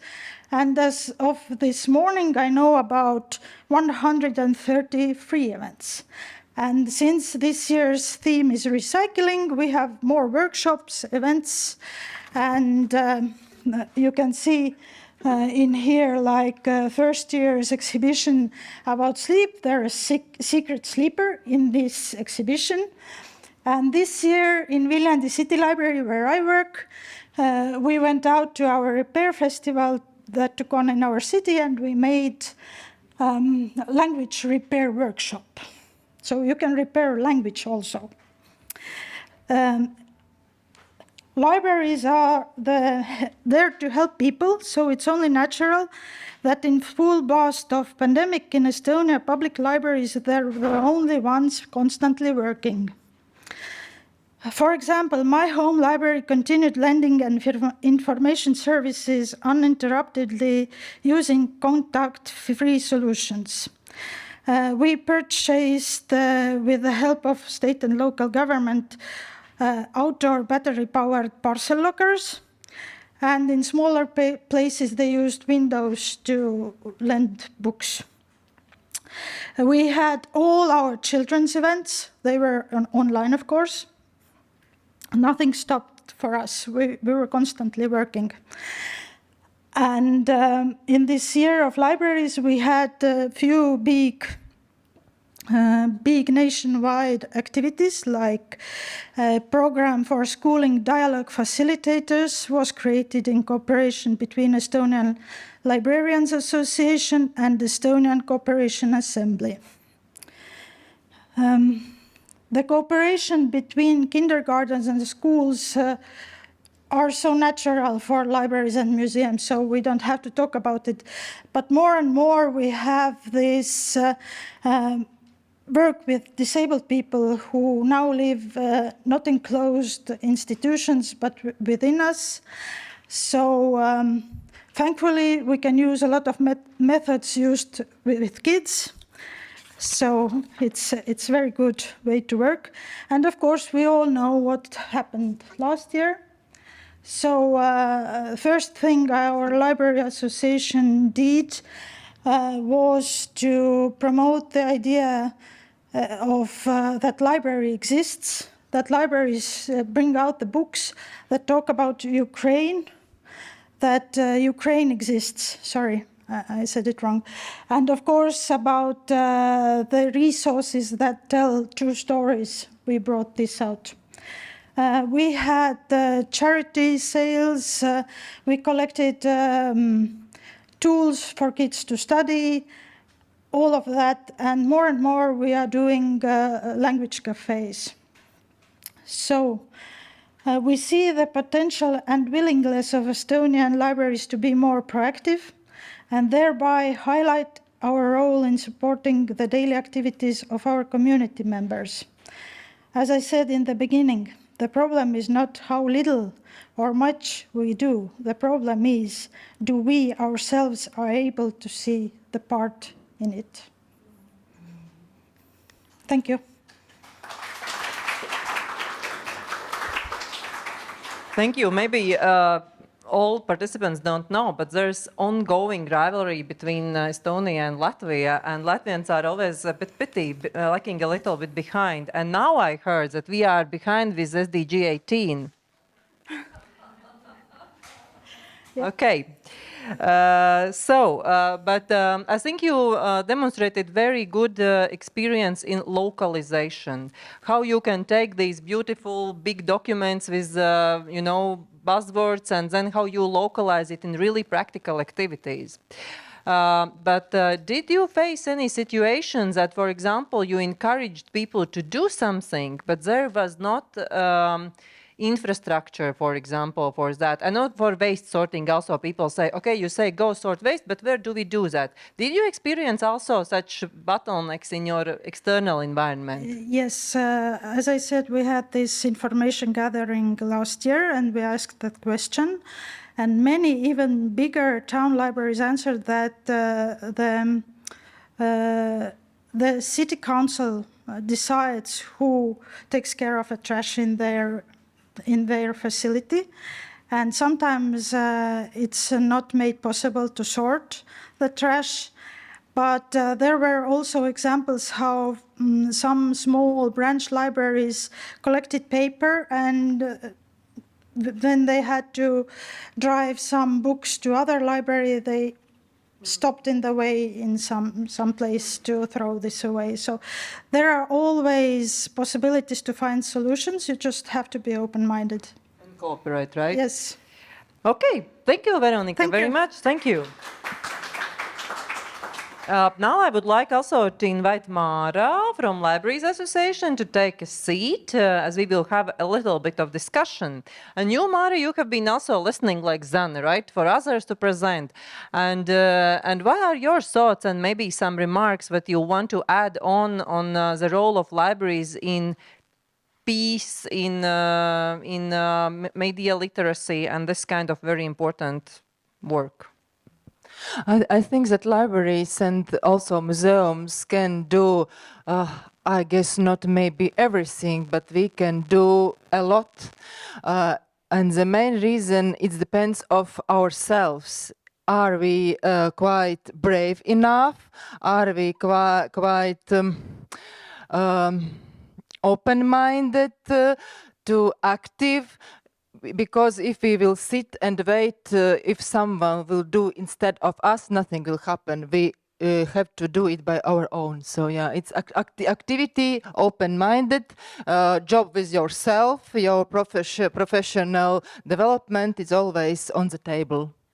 Very good point about bravery. Let's take that. About narratives, what have been the bravest or narratives you have had in your library and museum's work, or maybe which narratives have been challenging to put on the table because people were disagreeing and you had some problems? We have very good active examples, and Emil's also told about that, but maybe let's take a little bit not so good side. By the lunch, I talked with ladies from the British Council, and I want to underline these two languages were, because sometimes I don't know how it happens in museums, but library people sometimes are very active, but sometimes they are a little bit not maybe lazy is not the right word, but we usually are trying to work traditionally. We are sitting in our comfort zone and are doing things which are comfortable to us. And if someone, for example, director of a library, are asking some staff to do maybe something not so comfortable to this staff. Oh, it's a very, very, I have no idea how to do this. And for example, with these two languages, where, for example, in Jurmala, in a library in which I'm working, there is one community in Kauguri. We have many Russian-speaking people. And I think that we have to be more active in that, because we are working with children maybe who are Russian speaking, but with Russian speaking people who are a little bit older. I think we have to be much braver, I think. Okay. Any other thoughts on what has been challenging you in your work? Some topics or some communities? So as my colleagues were mentioning the media literacy, in almost like a year and a half that we have the Ukrainian war and we have many premises in Moldova, we started to do media literacy in libraries, and we had the group of the refugees, mothers and kids, and we have our local communities, and many times the people, they just don't believe what we say. So our the trainers, they have a big media literacy manual toolkit. And we work with this toolkit, and after we have many presentations and we start step by step to work. So sometimes from local community that we have also a lot of Russian speakers, we have some resistance from there, but we hope through our media literacy courses and information that we'll aim to there. And also when we have informative sessions on GBV with local communities, also that last week at UN Assembly, many representatives of many countries touched this subject and about the inequalities also, that many communities, they said, we don't have this. Like many women, they're like, no, we don't have this. We don't like to talk about this. But once we have this phenomenon, and once we have the lawyers, the juries, that they come in the communities and open this subject, we'd like to have communities that they know all this information. And we save we have a saying in Romanian, people that they know, they are protected people. So information are bringing protection, as we say. So yeah, media literacy and I think GBV informative sessions, this is where we have many challenges, but we're working on this. Yes, to add on to this media literacy angle, because that's of course what I do every day. I think media literacy is always can be a bit of a touchy subject, because even in my experience, sometimes when we do these regional visits to the library, we for the past 2 years we have done a project where we talk to the older generation, and we bring on in each regional library a regional journalist who works for the local newspaper or radio. It can be sometimes that people have gathered here and they want to listen what will be told, but sometimes there's this, I don't know, approach from them, or this perception that now here I am, this talking head from the capital, from the Ministry of Truth or something, who's going to tell them what's right and what is wrong. But so that's always a bit how to approach media literacy, and not to like enforce anything. But I think if we're being always very smart about this, I think I at least try to use it as an opportunity to explain what media literacy is. It's not that one channel is right, one channel is wrong. You should need to choose between them, but whichever you choose, you need to think. Why do I trust this source? Why do I trust this source? So, yeah, touchy situations always happen, but I think we need to make them learning opportunities. We try to approach this media literacy resistance through games. It's since I work in the children and youth department, all kinds of quizzes and games are a very good way to push kids to use reliable sources. So. And by the way, you have a compliment about friendly style and communication to explain SDGs. Thank you. From audience. So. Yeah, there is a question which is quite provocative question. I would say that there could be different answers from subjective and objective perspectives, but I will read it out since we have, how to say, everything on the table. How to work with Russian people? Libraries need to strengthen our national language, but Russians want services in aggressor language. Maybe somebody wants to pick up this. It's also brave to answer to this question, I must say. It's very hard for me to answer for all Estonians, because in Viljandi we have almost non-existent Russian population. It's not a problem in Viljandi. But I just visited Tallinn in the beginning of September. We had this experience tour. And now our government is pushing that all kids should learn in Estonians very, very forcefully. And libraries are doing the events for kids there also in Estonian, using this special method there. And the main point is one person, one language. So I speak only in Estonian. I can draw a picture to you. I can use synonym or something like that. You can ask me in Russian, but I will answer in Estonian. So. Very good. Maybe other good practices. No, I'm not that connected with all the regional libraries, sadly to say. But I think this is a good approach. I mean, of course, the language you want someone to speak is one thing. But I mean, if the library professional can speak in Latvian and the other side understands, so I really don't see where's the problem, other than of course. The attitude, but if you're being a rude client, so that's on you. Okay.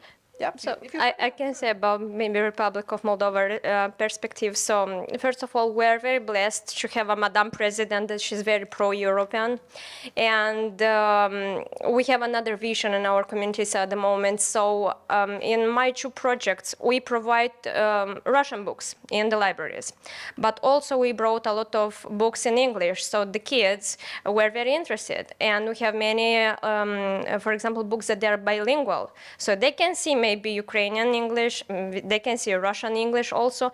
And now it's a new movement, very interesting in our communities. We have the Romanian language courses. And once the refugees start to apply to go, we had many Russian speakers, let's say like this, from our communities that they applied. So I think this is like 2 directions that we work on. And also as our colleagues from Ukraine, for example, they do. So we have the shelves of books in different languages. So we show them where they're like in other countries in Europe, or we have this book, but it's in another language. We have this book in Romanian. So where many books we have from Romanian translated to English. So please, so when you can do it forcefully, but you can show many perspectives. You can do like this, and we should not forget that what is the main language in the country all the time, and should put the accent on this. We can have another languages, but for me it's Romanian and it's English and it's Russian because we had it at the school. But we need to show them because we cannot do it firstly. But if you show like this and this and this, and to work with the kids and to work with the youth, because they are the next generation, and to work also with we have in many libraries, many newspapers in Romanian at the moment. So the old people, they maybe not can find Russian newspapers all the time, but we have the Romanian and they have the free access. So please, you can take some. Okay, Mara, do you want to add?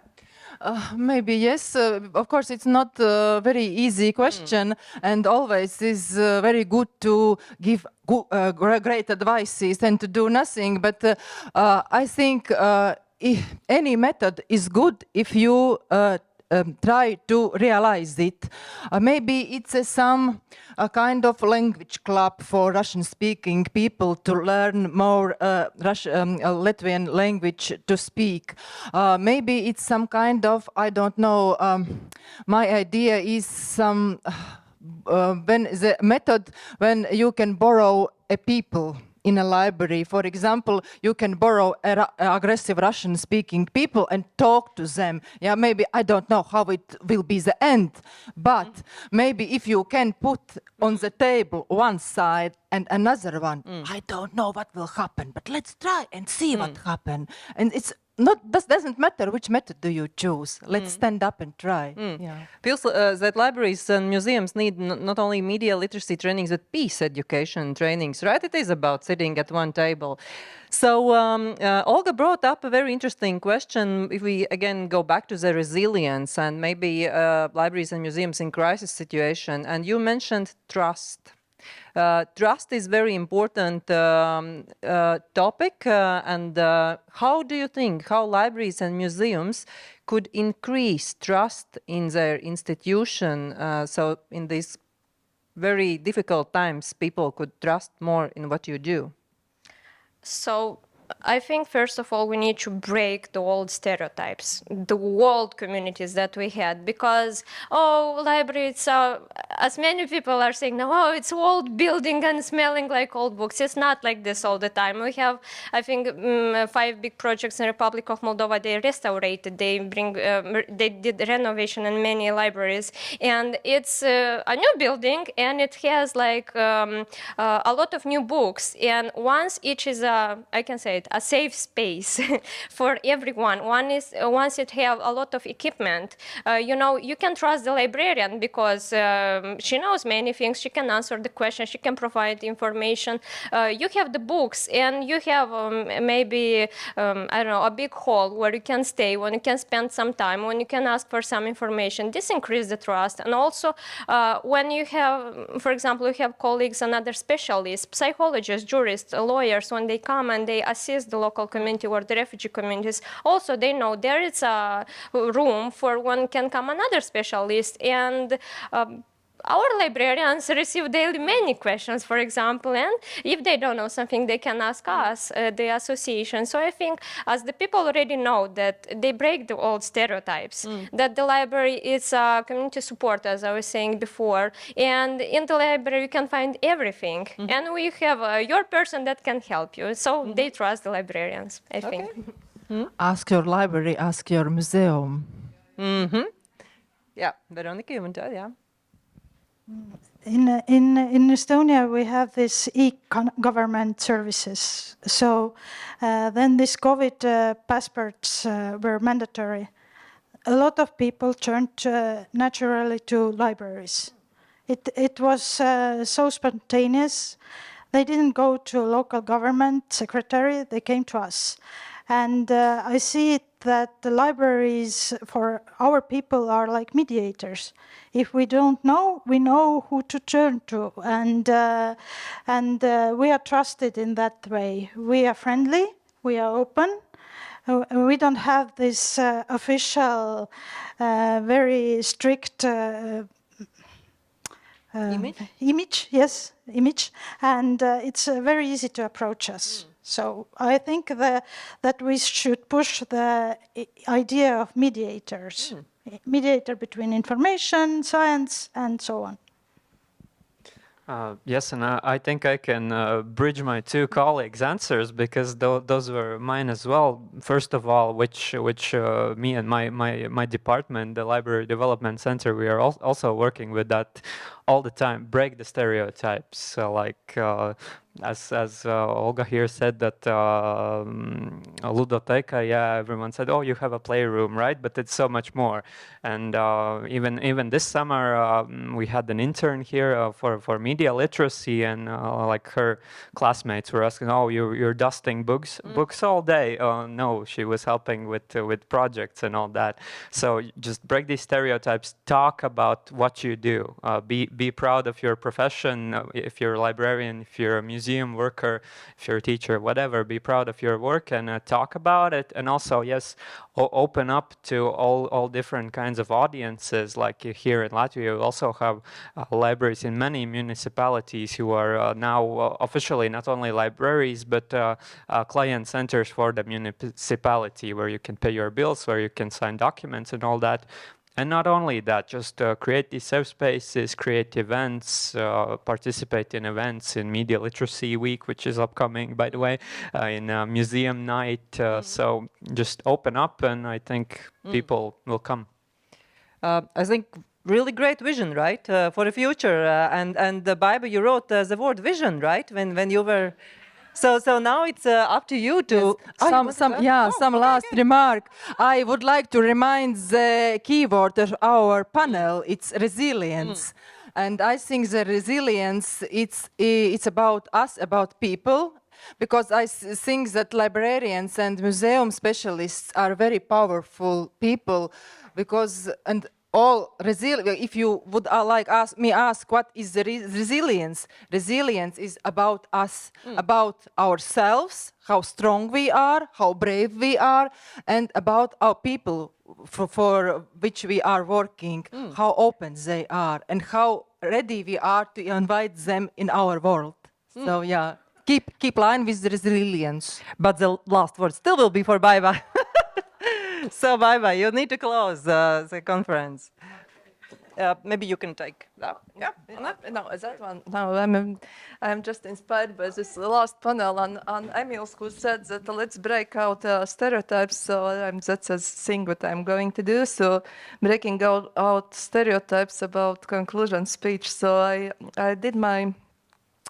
I use opportunity to make to be puzzled by this picture and trying to make out a story from this to connect or build bridges. And so the story what come to my mind is that even we have a vision, and for sure we have it. So we have even some nice words: unity, remember, passion and love and peace. We will not We will not succeed if we will not care about diversity of our stakeholders, diversity of our cooperation partners, and what's very important to take it not as a part of problem, but as a part of solution. And if so what can we do? And of course, we should start with active engagement. We should also see the role of galleries and archives besides museums and libraries. And we shouldn't overestimate the role of narratives and storytellings and those stories we were sharing today, because this is a way how we can not only raise awareness, but also get positive impact on society, environment, and economics. So that's it. But now it comes to Thanksgiving ceremony, and this will be again special. Mara, Zane, the circle is here. So I have three good news, ladies and gentlemen. So one news is that, first of all, handbook is on its way. And here we see Henry McGee, and we are very grateful for him. And of course, we are waiting and expecting that all our nice stories will be a part of handbook. We are also aware that this seminar is recorded, and this record will be available for you. And the third good thing is that follow-up material and conclusions will be ready, and we will work on elaborate on it, and I guess that you could also add some of your good comments. And now comes Thanksgiving. We start with, please raise up your hands, but in that way.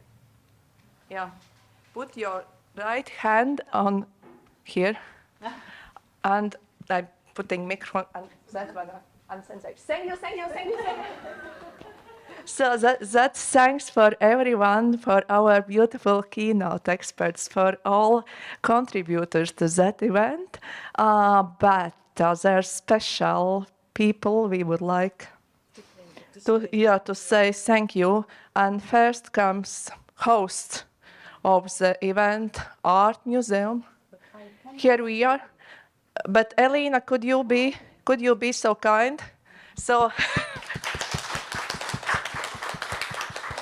without you, we will not get anything. And the next comes British Council Latvia.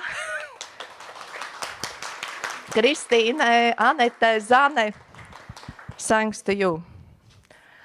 And to say thank you also for UNESCO, because UNESCO is the reason why we get this project, why we could go to all these countries to get all these brilliant examples and to make this conference and guide. So, Baiba, thank you for UNESCO also.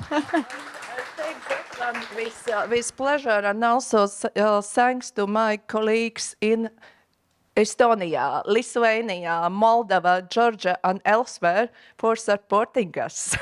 And we hope that this network will be... Some final conclusion. This conference is with number 2. Do you remember? Here it is. Panel 3. No, it's conference Localizing Sustainable Goals number 2. 2 years ago, there was conference Localizing Sustainable Development Goals in Libraries and Museums 1.